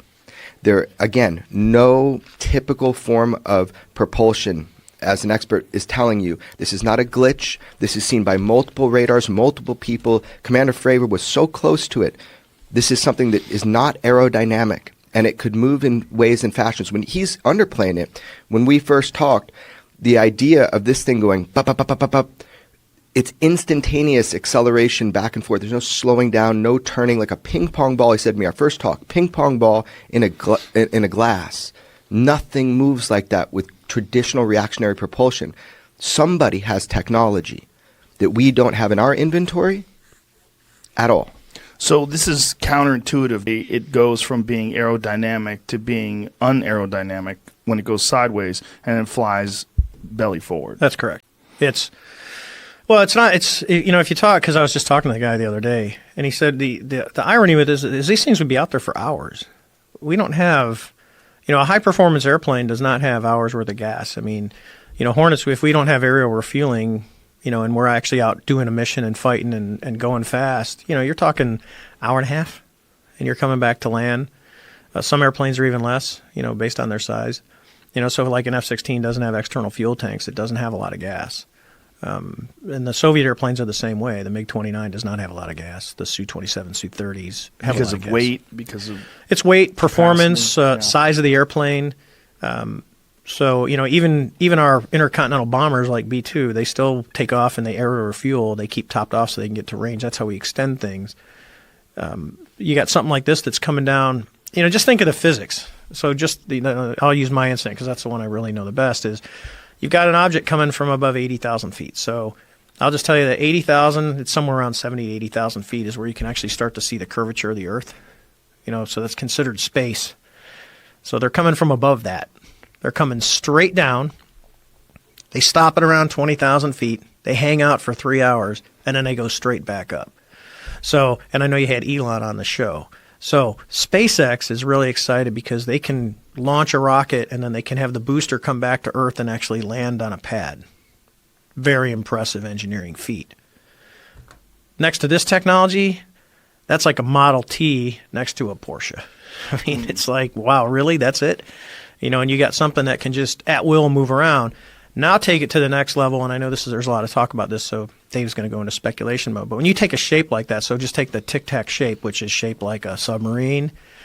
If you're using a propulsion that's non-reactive, where you're just manipulating the medium that you're in, air, whatever, you can go into the water. So when you hear all the reports of, hey, we've seen these things since World War II that would come out of the water and fly. If you have a technology like this, as long as the object is sealed where you're not going to get water inside of it, there's nothing that says you can't do that. Because all you're doing is you're not, where a jet engine sucks in air and blows it out the back, or a propeller actually pushes the water, it's a force. Now you've got something that's actually manipulating the gravity field, and it's just moving through a void. Whoa. Then air, you could literally, in theory, fly, go into the ocean, cruise around, pop back up, fly around, go to space. You remove the barriers of the normal propulsion that we have today.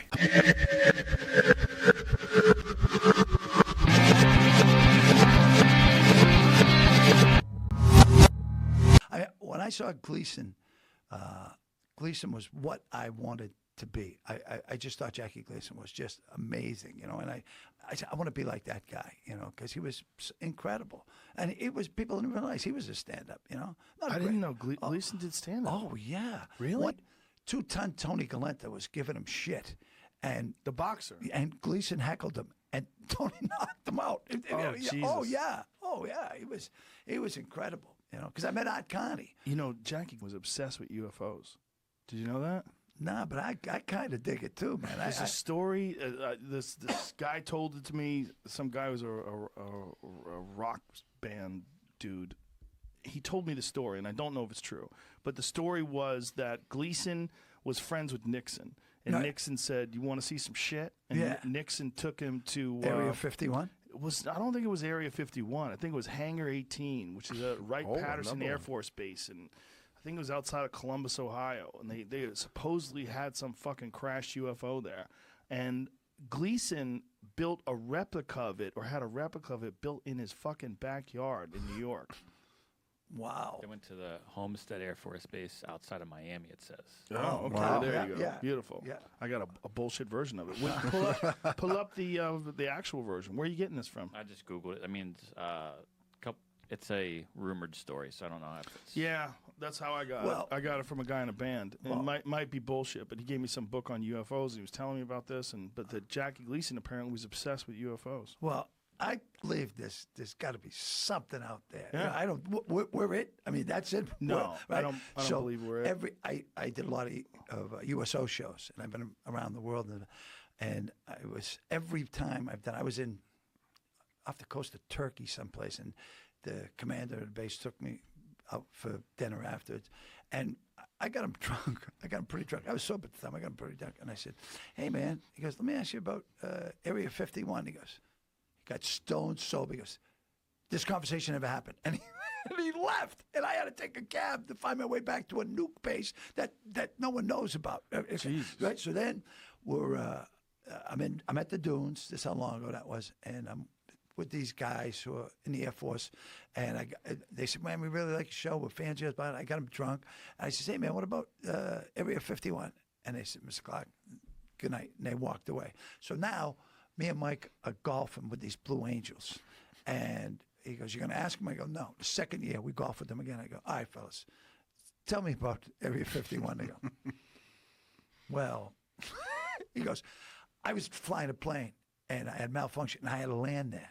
And they came out, and they pretty much blindfolded me, took me into a building, and they fixed my jet within 35 minutes, and then put me back in place. You were never here." And I went, "Oh, my God." So I don't know what's out there. Yeah, but here's the thing. That was an area where they were testing all sorts of military equipment. They were testing different new, like that's where the B-2 or the stealth bomber, right? They were testing that there, and the spy plane. Yeah, they were testing shit. Yeah. So there was a lot of secret stuff there. Right. Didn't necessarily have to be aliens. I understand that, and I'm hoping that there is. But he's still trying to. But I'd love to go there, man. Oh man, but you can't even drive. If you drive up there, Joe, by the time you get your camera out, they're on you. Yeah. And tell you, well, get out of here. We'll lock you up. You know, it's not good. So. They don't even anymore. They've moved to a new area. They've actually, because it's so heavily scrutinized and because of Google Earth and all sorts of different ways you can see things, they've actually moved to another area. Well, I read everything I can find about that too, and I think I read the book Area 51. It was 2 years ago, and basically at the end of the book, it was like Hitler had these, his guys experimenting with the Jews and put their arms on different ways, and had an aircraft that looked like a spaceship, and it crashed. And these people came out with crazy arms. Well, they're aliens, and that was in the book, So that kind of shut the shit out of that. I know that Hitler did experiment with some sort of disc type air vehicle. They did, but I don't know if they ever got it off the ground or what the deal was. But the most interesting story is the story of Robert Lazar, Bob Lazar, who was a guy who worked at Area 51, and he got fired because his wife was cheating on him, and they were recording all of his phone calls and taping all of his conversations, and they found out that his wife was cheating on him. They thought that he was going to be emotionally unstable, and so they didn't tell him why. They just released him, and so then he brings friends to watch these, what he said were alien crafts that they were experimenting with, and they were flying these things around that had some super advanced propulsion system that they were asking him to help back engineer, and he brought friends to do that, and then they got arrested for doing that. And when he did that, then he started talking about it. So he's been discredited by a bunch of people, but I don't know who's telling the truth. He says that they wiped his college record so that no one, but people said they went to school with him, and he definitely did work for the government, but under what capacity, who knows. But his story is fascinating, and I want it to be true. You hear it, you want it to be true. Joe, they used to fly the team of people that worked at Area 51 from Burbank. Yeah. Every day, fly them in, they'd work, and then fly them back. It was like they didn't stay over. There was that airport outside of Vegas. It was right outside where the Riviera was. Yeah. You could actually look out and see the airport. And they would fly the people from there in these unmarked jets. Yeah, want it to be true. Oh, of course. Yeah. The Joe Rogan Experience. Last time I saw you, I don't think the Pentagon had come out, because it was actually during the pandemic where the Pentagon came out. I don't think we talked about this last time, did we? I don't think so. Where they said they've recovered alien crafts. They said, we have recovered crafts that are not from this world. Exactly what they said. Up, young pull that up. That exact quote from. It's a sketchy. Pentagon. It's Pentagon actually didn't say it. Yeah. The guy from Vegas, the guy from Nevada. What is his name? Was he a senator from Nevada? Harry Reid. Someone that former senator. Pentagon former contractor was the one that said it. Oh, you're thinking of you're thinking of he's got an aerospace business out there that was funded in part by taxpayer money. That it was a sort of a project of Harry Reid's in a sense. I'm struggling to remember the guy's name. I should remember it because we've talked about it. Lear? No. Aerospace buddy of Harry Reid's. Can we Google? Is that the Skinwalker Ranch guy? No. This is this guy is. They've actually still got a business. He's still developing right now. I think what he's trying to do is develop portable living Yeah, that is a Skinwalker Ranch guy. That is, right? Yeah. Okay, sure. That is the guy. Yeah. Okay. Yeah. I know who you're talking about. Yeah. The name's on the tip of my tongue. I know. But if he's the one who said it, then it doesn't come from the government. They the ATIP, which is that Advanced Aeronautical Threat Identification Program. Mm-hmm. I mean, I think the most interesting thing that the government has come out and said is that yes, we did have an operation within the Pentagon, an office within the Pentagon. That was there to identify unidentified threats. Mm-hmm. Right. So we get something up in the air and we can't identify it. It's like the Tic Tac sightings by David Fravor. Yeah. And those guys. So David Fravor, for anybody who's in this, please listen to him on the Lex Friedman podcast, because I had him on, but I had him on with Jeremy Corbell, who's the documentarian behind that Bob Lazar movie, and by himself, Fravor and Lex, they get deep into the technical specifications of their aircraft and why he believes that no known aircraft could have ever operated the way it is, and also how it was blocking their tracking devices, which is technically it's an act of war, but also it showed that it was aware of them. Yeah, he's very credible. I mean, Yes. he's extremely credible. He's a good guy. I've talked to him a handful of times. I've sat and reviewed the gun camera footage with him as he's walked through it. Very credible, right? So that was a perfect example of why they had set up ATIP, right, within the Pentagon. Apparently not funded anymore as an operating office. Because they probably got some new shit to tell you about, yeah, because exactly. that one got out there. Got to close it down. That's in the New York Times that's already. What you do. That is what they do, right? Yeah. Well, I mean, or you reallocate it's all in the budgets, which is again kind of why we do this show for Science Channel called Black Files, because we're chasing the budgets. Finally, right? Jesus Christ! I know. I got like 2 other promo I haven't even touched yet. So if I can help, people are thinking, wow, he's really slow this time.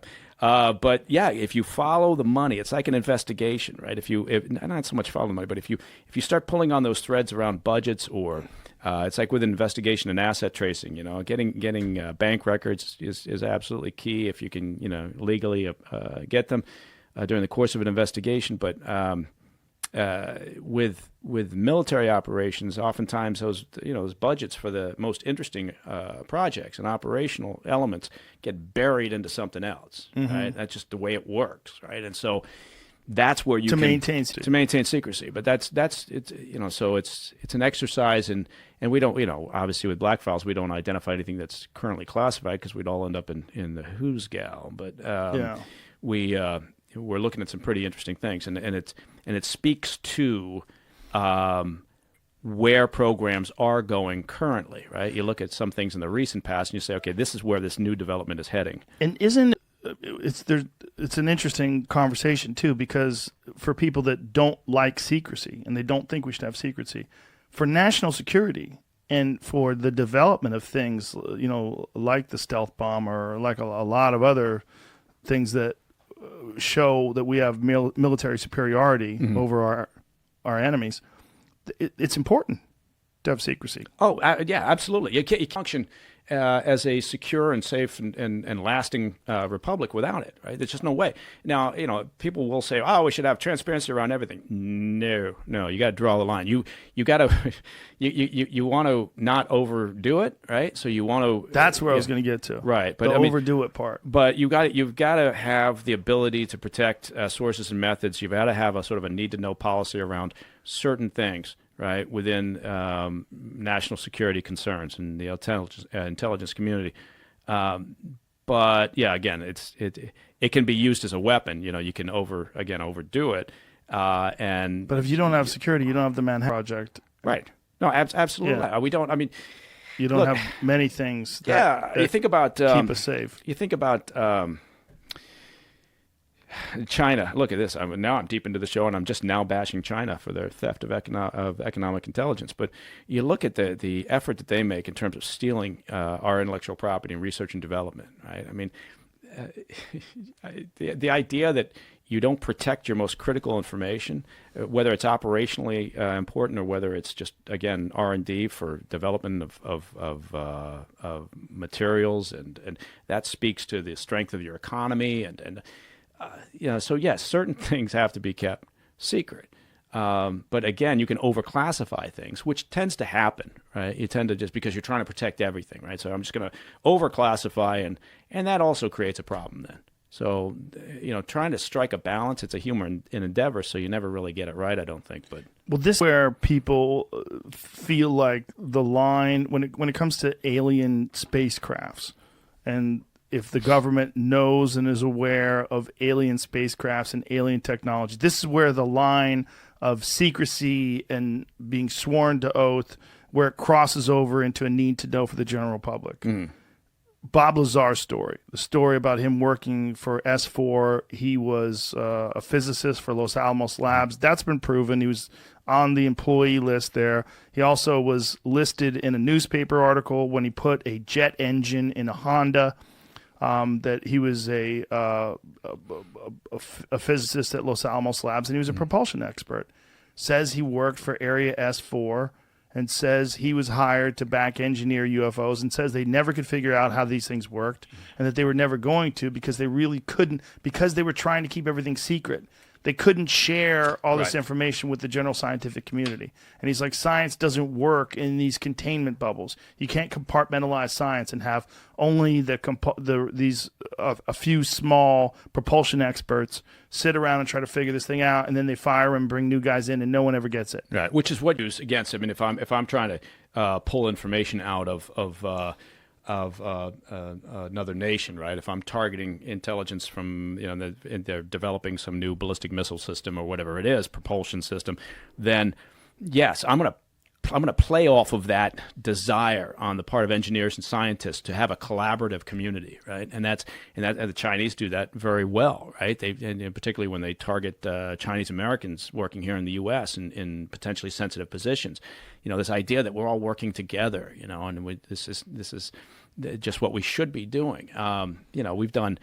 My company has done work trying to protect information for companies, pharmaceutical companies, is a good example, where the scientists, the engineers, the doctors need that free flow in their mind. They got to have this free flow and this collaborating and this sharing of information. And meanwhile, you got the other side, where the bean counters and security personnel and all that, and they're going like, no, this is the lifeblood of our company. We can't risk losing this information, so we got to lock it down to the degree we can. Those two things don't necessarily coexist all that well together, but you got to try to find some medium. So, I think, there's the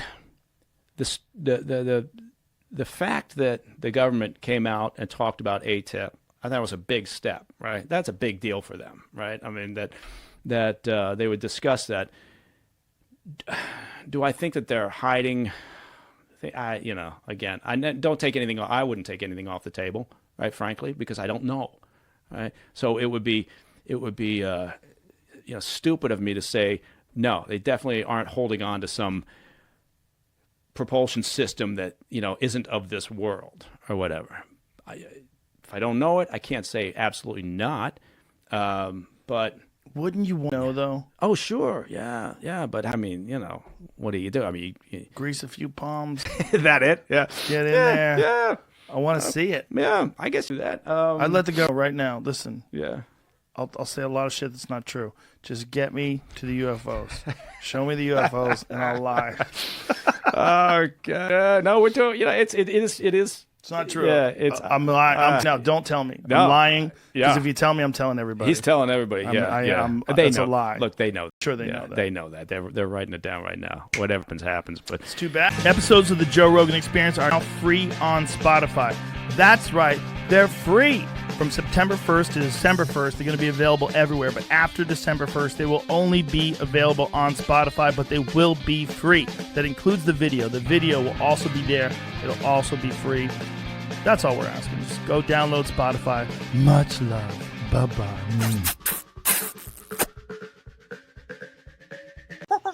The Joe Rogan Experience. One of the things that I wanted to talk to you about is the JFK files.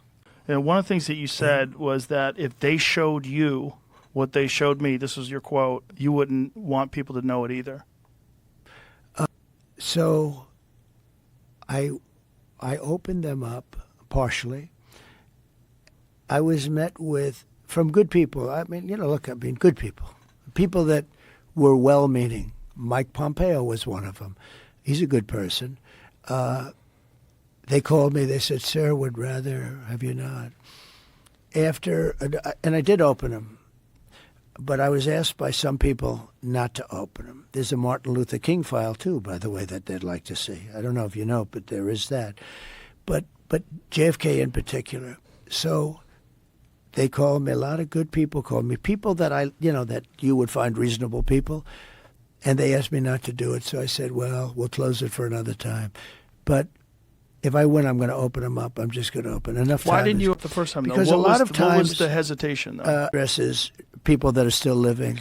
There are people that are affected, and there could be some national security reason that that I don't have to necessarily know about. But some very good, talented people asked me not to do it. I opened it up, and then they said, "Would it be possible for us to do that a different day?" How much did you read into? I think it's going to be just fine to open it. Let me put it that way. I think it's fine. It's going to be time. It's a cleansing. It's really a cleansing. So I'm going to do it. I'm going to do it immediately, almost immediately upon entering office. Well, when people look at it from the outside and you sort of imagine what could be a reason why they would not release those files, it would be there's people that were implicated in the assassination. Yeah. Well, when there are living people, you generally tend not to want to do it. When people are still living people that for the government and living people that were somehow involved in it, and you tend not to do that. But it's time to open them. I can't tell you whether or not they're going to find anything of interest. And I did partially open. I think I've opened 50%, but I was asked not to do it, and I thought that was a reasonable ask. But now I'm going to do it. I'm going to do it very soon. There's a lot of interest in it. Interest in the people coming from space. Yes. And I know you're interested in that. Oh, I'm very interested in that. How much did they tell you about that? A lot. Really? Yeah. What did they tell you? How much can you tell? How's that secret? Tell me. Well, based on Hunter Biden, I can say whatever the hell I want, right? But I interviewed a few people. It's never been my thing, I have to be honest. I have never been a believer. I have people that Area 51 or whatever it is. Mm-hmm. I think it's the #1 tourist attraction in the whole country or something. Area 51 in Las Vegas. Do you know that, right? I know what it is. So, anyway, but it's a big tourist thing. So I interviewed jet pilots that say they saw something. If you saw them, you'd love to have them. I've had a come here. Commander David Fravor. I had him in, who had that sighting in 2004. Very compelling with video evidence, radar evidence. I don't believe his name, but I interviewed jet pilots that were solid people. Perfect. I mean, great pilots, great everything. And they said, we saw things, sir, that were very strange. Like a round ball, but it wasn't a comet or a meteor. It was something. And it was going 4 times faster than an F-22, which is a very fast plane, And it was round. Which is, in theory, a great shape. So when you were talking to these people, was this something that you were compelled to have conversations about? Was this your personal interest? It's not a great interest for me, but it's a little interest. I get that question as much as almost any question. Do you think that we have aliens coming, flying around or whatever? What do you think? There's no reason not to. I mean, there's no reason not to think that Mars and all these planets don't have life, because Mars, we've had probes there and rovers, and I don't think there's any life there. Well, maybe life that we don't know about. Maybe there was life there at one point in time. This is a speculation about Mars, that Mars had an atmosphere at one point in time, a long time ago, that could support life. It also had large bodies of water, but we've had no evidence of even bacterial life that exists on Mars. But it's not been a big thing for me. I mean, when I looked at what China did to this, they would have never done it with me, where they put the balloon up, and a lot of people thought for a little while that was one of these things. So, that's a lot of the speculation too, that some of these drones that hover over battleships, that these are Chinese drones, and that they're not UFOs. They could be also. There's some super sophisticated. But I did interview, let's say 3 or 4 guys and without tremendous interest, if you had them. As I said, you'd love to have them as your children. Solid, beautiful people. They said, "Sir, there's something there." There's something there. Said it, yeah. Yeah, I've talked to a few of They're them. not conspiracy guys. Well, I mean, just the Commander David Fravor thing in 2004 off the coast of San Diego, they clocked that thing going from 50,000 feet above sea level to 50 in a second. Yeah. They don't know what it is. That's tough to beat. Yeah, they saw something in the water. It was hovering over that something that was making a disturbance in the water. They got video evidence of this thing. 2 different fighter jets with pilots in them saw it. There's, visual evidence, photographic evidence, video evidence, radar evidence. Whatever the hell it is, it moves in a way that would turn a human being into jello if they were inside of it. The G-force, no one would survive. Oh, so like, what is that? It doesn't have a heat signature. They don't know what their propulsion system was. But when you fly some of these jets, these pilots have to be in great shape. Oh, yeah. I flew with the Blue Angels once. Yeah, I got to fly. I guess it's an A-18. And those are older machines. Crazy. When you fly in some of these things. Oh, my God. Yeah, I can imagine. You got to be special.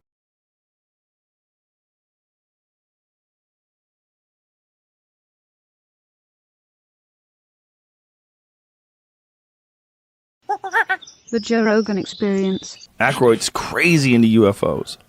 He's like one of the main celebrities they pull up when people start talking about like UFO real believers. He's done like little clips where he narrates things, UFO shows and shit. He fucking believes. Well, didn't they just release that there's even more belief now about UFOs? Yeah, fun. I don't know if it's real, but it's fun. That's how I feel.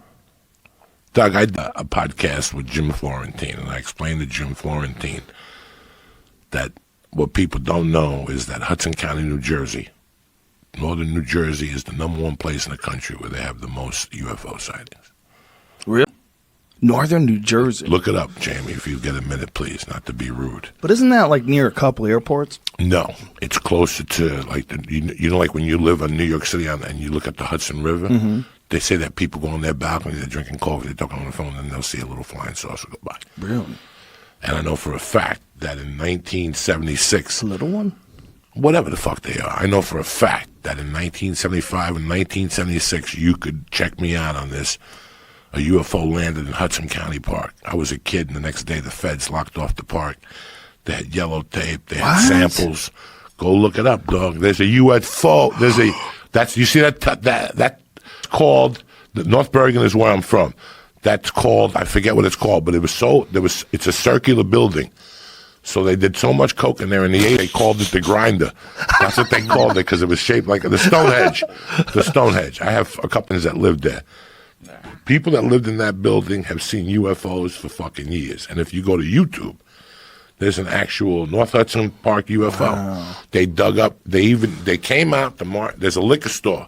And the liquor store guy says he's seen the lights. You heard like the organ music that they play. They landed. A couple Martians got out and took samples and got back in the thing and took off. There's a YouTube thing. There's a History Channel special about it. And I still remember being a young kid. Did you find anything, Jamie? That was what's popping up. All that stuff about that building and. Oh yeah, no. Is there anything that says a UFO landed? That's the story I'm reading right now. Is what he's saying. Yeah. And witnesses. It's not just one guy that says I know UFO. It's people who got knocked on the door and said, "Did you see anything at 11:10 at night?" And they said, "You know what? There were lights flashing outside." They contacted police departments to see if there was any. They went full. Then the FBI came in, circled the park. It was by the Little League field in Hudson County. But it is, like you'd think it was Area 51. You'd think it was close to northern Las Vegas. The #1 place to see UFOs is northern New Jersey. They even made a reference to it in The Sopranos. When he said something, he goes, "What are you talking about? Last week you said you seen a UFO in Hackensack." Because that's where they're at. Hackensack, Moonachie. Right. All those. You go to Moonachie, New Jersey, a lot of ugly people. A lot of people with big heads. The only good thing in Moonachie, New Jersey is fucking Segovia, Spanish restaurant. It's been there since 19 fucking Schlemensky. I don't know. But that's the only good thing about Moonachie. I think those people in Moonachie have been abducted. There you go. And they back as big-headed motherfuckers. I did a gig there a couple times. There used to be like a bar. There's a bar that did something in Moonachie. Was that a Bob Gonzo gig? Yeah, inside the Sea Corp. Was it? Yeah, it's outside. No. I think Bob is more down the shore. And he stuff. had he had gigs all over. He had the gigs place. all over, Bob. How I met Bob is he did a gig in Romano's Italian restaurant in my hometown. And my buddy's like, hey, aren't you a comedian? Let's take you up there. And we went up there, and Bob's like, I don't know. He's an unknown. And next thing Bob came up to me, he's like, Doug, I got to put you up because my friends threatened me. So Bob put me up, and we've become friends ever since. That's awesome. I think I follow him on Facebook. We have a chat from time to time on Facebook. But yeah, for you UFO motherfuckers, look into northern New Jersey. That's the fucking motherload of them. That's interesting. I had read before, but I kind of There you go. 51 UFO sightings in 2018. You get biased because the story is always some person in the woods and they get abducted. They see a UFO in some strange town in the middle of nowhere. The aliens land and abduct people. You always think about it being a rural thing. But if I was an alien, of course I'd go to New York City. Of course I'd go to New Jersey. What the fuck? Why wouldn't you? You want to go see the craziest thing we have? You got like 7 million people stuffed together on a fucking tiny island in comparison to the rest of the planet. Stuff stacked on top of each other. Awesome, amazing buildings. All these lights at Times Square. Look at all these people mulling around, traveling over these bridges to get to this one hub, this one hive of humanity. Of course, if I was an alien, I would check that out. Why would I look at a barn? You know what I mean? You used to joke that the United States is the Tijuana of outer space. Space. Like they're like, what are we doing this weekend? We're going to fucking... They come down when they're fucking, they want to see a show. They want that was the whole bit, is that I think aliens come here when they're high. They just get fucked up. They're like, come on, let's go check out the monkeys. Let's go, dude. Come on, let's abduct a couple of them. Have a good time.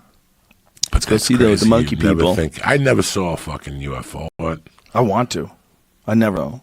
I want to land and I want to see one of those green dudes get out. So I think I thought I saw some shit when I was a kid, but as I got older, I thought that was like a fighter jet or something. That's what that was. Like there was something. God, it's a real sketchy memory. It's one of those memories that's like barely active. But I remember thinking for like a day or two when I was like a little kid, maybe I saw a UFO. But I think I was trying to convince myself of it. I was bored.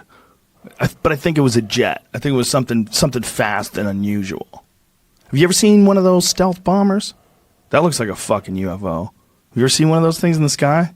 No, yes. It looks like a Star Wars Like when movie. you go to like a Blue Angel fucking thing, those planes. Yeah, they're probably... No, those are like... I think those are FA-18s. That's what I think it is. I think that's what that is. I flew in one of those. I had a bit about that too. Yeah, you got to do that. You hold on to the hand. You got to do it. You hook. You either hold on to your handle if you're steering the plane, or you hold on to your straps if you're a passenger. I was in the passenger seat, so I grabbed a hold of my straps, and you have to go like this, and you have to force blood into your brain to stay awake. That's how much G-force you're going through. It's insane. Force blood into your brain to stay awake. See, that's one of those stealth bombers. I saw one of those air over, I guess it's Edwards Air Force Base. Is that what the one it is? That's Edwards, the one that's out near Palmdale? I think that's it. Because we used to film Fear Factor in Palmdale, and we saw that thing fly overhead like that. Look at that thing. Tell me that doesn't look like it's from another planet. When you're on the ground and you see that fly overhead, you're like, what the fuck is that? So I think that's responsible for a bunch of the things that people saw. I think it's military crafts. Can I ask you a question on that article you pulled up, the 51 sightings? What type of sightings do you have? Look at this fucking thing. What is considered a sighting? Well, the thing is, like, you just see shit. But how do you know if... What are you doing, Jim? These are the sightings. Okay, but go back to that video. Look at that thing. I mean, come on. If you're just sitting on the ground, you saw that, you're like, they're coming! The aliens are coming! That does not look like it's from this world. That thing is madness. Especially with those two guys next to him. God, it's fucking beautiful, though. Like, what an amazing design. That thing flying through, it looks like something on a keyboard. You know, it looks like a symbol on a keyboard. And it's just flying perfectly through the air. That looks like the future. I mean, that really does look like it's from another world. I would imagine, like, little blue dudes with black eyes and blah, talking to each other in that thing. Going through fucking wormholes and shit. I mean, that's what that thing looks like. And what's the thing that they're going to have 100 years from now? Just imagine that. Yeah, I just want to know what the logistics is for it to be considered a legitimate sighting. Legitimate sighting? Legitimate sighting. It just means it's odd. You know, you don't, like, if you're a lawyer, okay, and you see something, and then you convince yourself that what you saw was something extraordinary, and you have the feeling that you're looking at something from another world. But if it's just some drone or some military vehicle, and then you look at it, and then you convince yourself, then it becomes a bigger and bigger deal in your head. That's a problem with people. It doesn't mean that everybody that sees something is seeing that, but people are kind of full of shit. Well, let's say there's a 1-800 call Martian. Mm-hmm. All right. I see a fucking thing. I call that thing. 1-800 Martian. Yeah, call Martian. Okay, whatever the fuck. Okay. 1-800 Martian. Right. The phone won't stop ringing. Okay, the phone won't stop ringing. It will never stop ringing. There'll be people talking to Martians. My concern is, when do they consider it credible? What does it take for it to be credible? For me, for it to be credible, I got to see the motherfucker land, get out. My take is usually military guys. When you have military fighter pilots, that's an extraordinary human. If you can be one of those guys that flies one of those B-2s, for them to trust you with that $1 billion fucking spaceship, dude, you got to be an exceptional human. There's no room for someone who's full of shit. You're going to be a top flight fighter pilot. You're going to fly around with gunfights in the sky, because that's what they do.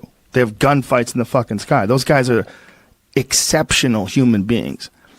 So when they see something, that's when I listen, for sure. Everybody else, I'm not that I wouldn't listen, but I don't know. You know, you might be crazy. But and you might be crazy even if you're in the military. You might be crazy if you're a fighter pilot. It's 100% possible. So those pilots and all those Air Force pilots that do test runs or whatever, they say that they see things. There's a bunch of sightings. Not only a bunch of sightings, there's a bunch of sightings from the really credible guys. What is this? Fleet of UFOs followed U.S. aircraft Navy pilot says. Yeah, May this is what I'm 29th. talking about. See, these guys are talking about these things. These aren't guys with histories of embellishing things. They have this, whatever that is. Is that radar? What are they looking at? Is that infrared? Like, what is that screen that they're looking for? Does it say what kind of image it is? Because it's like a weird look. It's not like a photograph, right? It's like a weird computer image. Because it's detecting it, right, with some piece of equipment, right? Isn't it? Like tracking it on radar or something like that? I know what you're saying, because I feel like I've heard that description of it too, but this article just says it's video of 2 aerial encounters. That's tremendous. But that video doesn't look very clear. Why isn't it clear? My phone does a better job than that shit. They don't have very good cameras on those. Cameras, they have good. I didn't mean they don't have good ones, but like in order to catch movement at that high speed up there, yada yada, all that stuff. Oh, so it would require some exceptional gear. I think, and it could have also been at night. I don't know what time of day it was. So convenient. So convenient that they never have a clear picture. That drives me fucking crazy. It drives me fucking crazy, because if it is real, I want it to be real. Honestly, I really do. But when I look at it, I go, God damn, so many people are so crazy and so many people are so full of shit. You personally, and so do I, dun, dun, dun. that there's other galaxies out there. There has to be. Well, there are definitely galaxies, other civilizations. Other civilizations. Yeah. Some form, somewhere. Out of the 9 planets, there's got to be something. Brian, I don't know what. I'm not going to sit here and tell you what they're called or whatever, but there has to be something. At this point, you have to believe that. The universe is big. It's just too big to discount, to say, nope, I doubt it. Like, that's so crazy to say. Just because we haven't seen it yet, it's so big. There's the explanation of what he caught and what. He said that though tracking radar and infrared cameras on his aircraft detected UFOs both times, he was unable to capture them on his helmet camera. Okay. So maybe he couldn't look at it, get it in good vision or whatever. I don't maybe. know. Yeah. Or that's a good reason why. I would imagine as fast as those goddamn things are going, it must be really hard to get a camera to be able to constantly focus in and out. And interesting. He says that Lieutenant Ryan Graves, a squadron of UFOs followed his Navy strike group up and down the eastern coast of the U.S. for months. I'm telling you, that little fucking. I read something about the Hudson River, that all those people that live across the Hudson River, whether on the Weehawken and Edgewater side or the west side of Manhattan, Those are where the people on their balconies see all that shit. Look at this shit. We did issues with them when we went to the Middle East, Lieutenant Graves said. Imagine them following the war. Imagine if they were aliens and they came down to follow the war. So they see the war going on in Iraq, How crazy is Afghanistan. They come down and they're checking it out. Just to go on the cynical side of this, they're not necessarily saying they are an alien ship. They're saying it's a UFO, so it's something they're not sure of. What if it's some sort of awesome drone that some Middle Eastern company has and it can just follow shit or move faster or something? Sure. I don't know. That would be the more likely explanation, right? Yeah. Terrestrial would be more likely that someone has advanced shit. We know they have advanced shit. I mean, we know they have incredible drones. You know, the stuff that they can do. Sorry, they got drones. That's the SEALs. You put razor blades on them, and they slit your fucking throat when you're driving. That's how good the technology is on those drones. Jesus Christ. I wouldn't be shocked if they could do all kinds of things. You could be standing there, and they could take the drone to just come down, and fucking they put razor blades on them or some shit. Well, you could totally see someone having a small drone, like a small thing, like the size of a burger, that has poison in it. And you just slam it into somebody. I could see that. But you're seeing, when you're seeing stuff that's flying around the sky, most likely is made by a person, because people make stuff and people know how to make stuff that flies around the sky. But then when you get this shit that like defies physics, like some of the things these fighter pilots see, that's when you got to go, wait a minute. You see these extraordinary feats of traversing distances, like they can get from one place to another place so fast it looks like they disappear. This is something they all talk about. They all talk about the insane speed at which these things can go. They can just change angles. They can just go and then take a hard right angle turn. They can do stuff that nothing that we know how to make can do. That's where it gets to be like, whoa, like nothing. It's not like it's like, oh, that's like a fighter jet, but like really fast. You know what I'm saying? It's like an alien car. Oh, it's like a car, but it's way faster. Like it's an alien car. But this is not like anything that we make. These fucking things, they fly this way, they say, flat, like a plate hovering over the ground. But when they go to fly, when they go to take off, they flip up sideways. And they have like the bottom of the spaceship is pointing towards where it wants to go. And it does something to space and time, make some sort of fucking magnetic gravity connection, insert big spooky words, whatever. They don't know how the fuck it does it, right? This thing can go like insane distances in insanely small amounts of time. Then when they all report the same kind of behavior of these, I mean, so many of these reports are like that. They're talking about this thing that goes insanely fast, turns on its side. It looks like a Tic Tac. It looks like a saucer. It looks like they're trying to figure out what the fuck the shape is because it's moving so goddamn fast. But it's doing stuff that nothing we know how to make can do. I don't know if it's from another planet. It might be from here, but it's exciting. It's exciting shit. I want it to be from another planet. That's what I want, like unbiased, like what I would love it. Just be completely honest. I would love it if it was aliens. But if it was people, I'd be even more scared because wait, goddamn, people can do that. People can do that, and no one knew. Like if you can imagine a person who can make a spaceship that defies all of the rules that we know about travel, about air travel. If they can make something that defies all that shit and somehow or another keep the whole development and production of it a secret and then have this thing and take it off and no one knows how the fuck they did it, that's almost more impressive than aliens.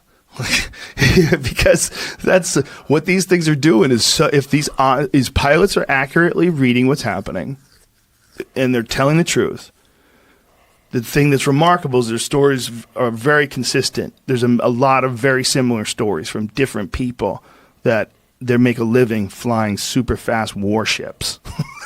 You know, they see things, they know what the fuck they're looking at. They see something they don't know, they're like, what in the fuck is that? When they see something like that, that freaks me out. That's when it gets me. Because when some fucking kid's riding his bike to school and he looks up and he sees a UFO, okay, maybe it did happen. Maybe it did happen. Maybe the kid's being 100% honest. Or maybe he was bored. Maybe he was bored and decided to make up a crazy story and stuck with it. And then after a while telling it, maybe he believed it himself. That happens too. People see things. They don't know what they're seeing, and they decide that it's a different thing. I've said this before, but it's a true story. When I was in Alberta, there's wolves there, and I thought I saw a wolf for like a whole second. It was a squirrel. It was a fucking squirrel. But I saw gray fur movement wolf squirrel. Like, if you're dumb, or if you're compromised, or if maybe you're a little drunk, maybe you're a little tired, maybe you just saw something that looked really weird because of, whatever weather conditions that are affecting some part of the world you live in. There's things called ball lightning, flies through the air. It looks like a UFO. You ever see that shit? It's like a real natural phenomenon. Somebody might see something like that and then add a bunch of other shit to it. And that's where you get a lot of these stories. You get like natural phenomenon and then people adding a bunch of shit to things. But then on top of that, you have credible stories. And you can't throw out any of them. Like it's when you look at all these things, you can't decide just because there's a bunch of crackpot stories about UFOs that the ones by legitimate fighter pilots, that those aren't real. You can't look at it that way. It's crazy to look at it that way. Because it's more likely there's something out there than there isn't something out there. It's way more likely. When I was a kid and that happened in Hudson Park, I wrote it off. I didn't even pay attention. I remember riding my bike up there, seeing the Fed tape and seeing people with those orange protective suits on. Yeah. And I was like, these people are fucking out of my mind. Then one night I got high, 5 or 6 years ago, and I saw it. And somebody had posted on Facebook or YouTube. And I read more and more into it. And I discounted it until I read the accounts of the 28 people. Yeah. In that building, the liquor store, there was a guy who had just got dropped off a bus from New York. There's buses drop you off there from New York. Mm-hmm. The bus driver said there was a flash. He couldn't, there were just so many people with stories that, they didn't see a fucking guy get out. Only 3 people saw people get out. Mm. Everybody else discounted the lights and the noise and the other bullshit that went with it. I would have shit my fucking pants if I lived in that building and saw 3 little Martians get out. Or it could just be fucking, who knows? Who gives a fuck? Yeah, man. I just wanted to tell you that's where people can get freaked out, and they can, they can think all kinds of things that didn't really happen. Hey, one was on acid. I thought it was I thought the FBI was out there with dogs. When I went out the next day, it was fucking a fire hydrant, all right? I dumped an ounce of coke down the toilet. Oh, my God. Because I hallucinated. Because when you do coke for more than fucking 10 hours, you start hallucinating. I started hallucinating. I thought it was fucking dogs and it was a fire hydrant. You know how stupid I felt the next day? Pretty fucking stupid. Pretty fucking stupid. I sat there and I went over and petted the hydrant. You fuck. You fuck. This is a problem with any story, like all these fucking UFO stories. It's people's memory. Memory's not that good. It's just not that good. It's too hard to figure out what it actually looked like after you saw it. Like you see something crazy like a year ago, and then you try to describe it. It's too hard to describe. Like you barely remember it. Your version of it is a rehashed version that you keep repeating to yourself. If you saw something, like say if you were hiking and you saw a wolf, right? If you saw that wolf, when you try to describe that moment you saw that wolf years later, like what are you actually seeing when you're going into your memory? How accurate is it? We're always lying about how accurate our memory is. It's not that good. Like if you did see a wolf, which is an extraordinary moment, right? You're in the fucking forest. You're like, it's a fucking wolf. That's a wolf. And you see a real wolf looking down on you, a wild motherfucker in the woods of Canada, just looking at you, staring at you on a trail. Like that's an extraordinary moment. But if you try to recount that in your mind 10 years later, what do you actually see? How much do you actually see? You see this blurry, weird, fucking misty version, and you've got some words that fall into place that can describe it. But how accurate is your fucking memory? It's terrible. How accurate? Statistics. Okay. Like I can tell you about fights. I can tell you what year someone fought. I can tell you how this guy won and how he beat this many guys with a triangle, and I remember things. But if I actually have to remember what it actually looked like in my head, I can't really pull that up. I barely can pull it up. If I see it, I'll recognize it again. You know? Like you show me Joe Schilling knocking out Melvin Manhoef in Bellator. I watched that KO so many times. A wild, crazy slugfest.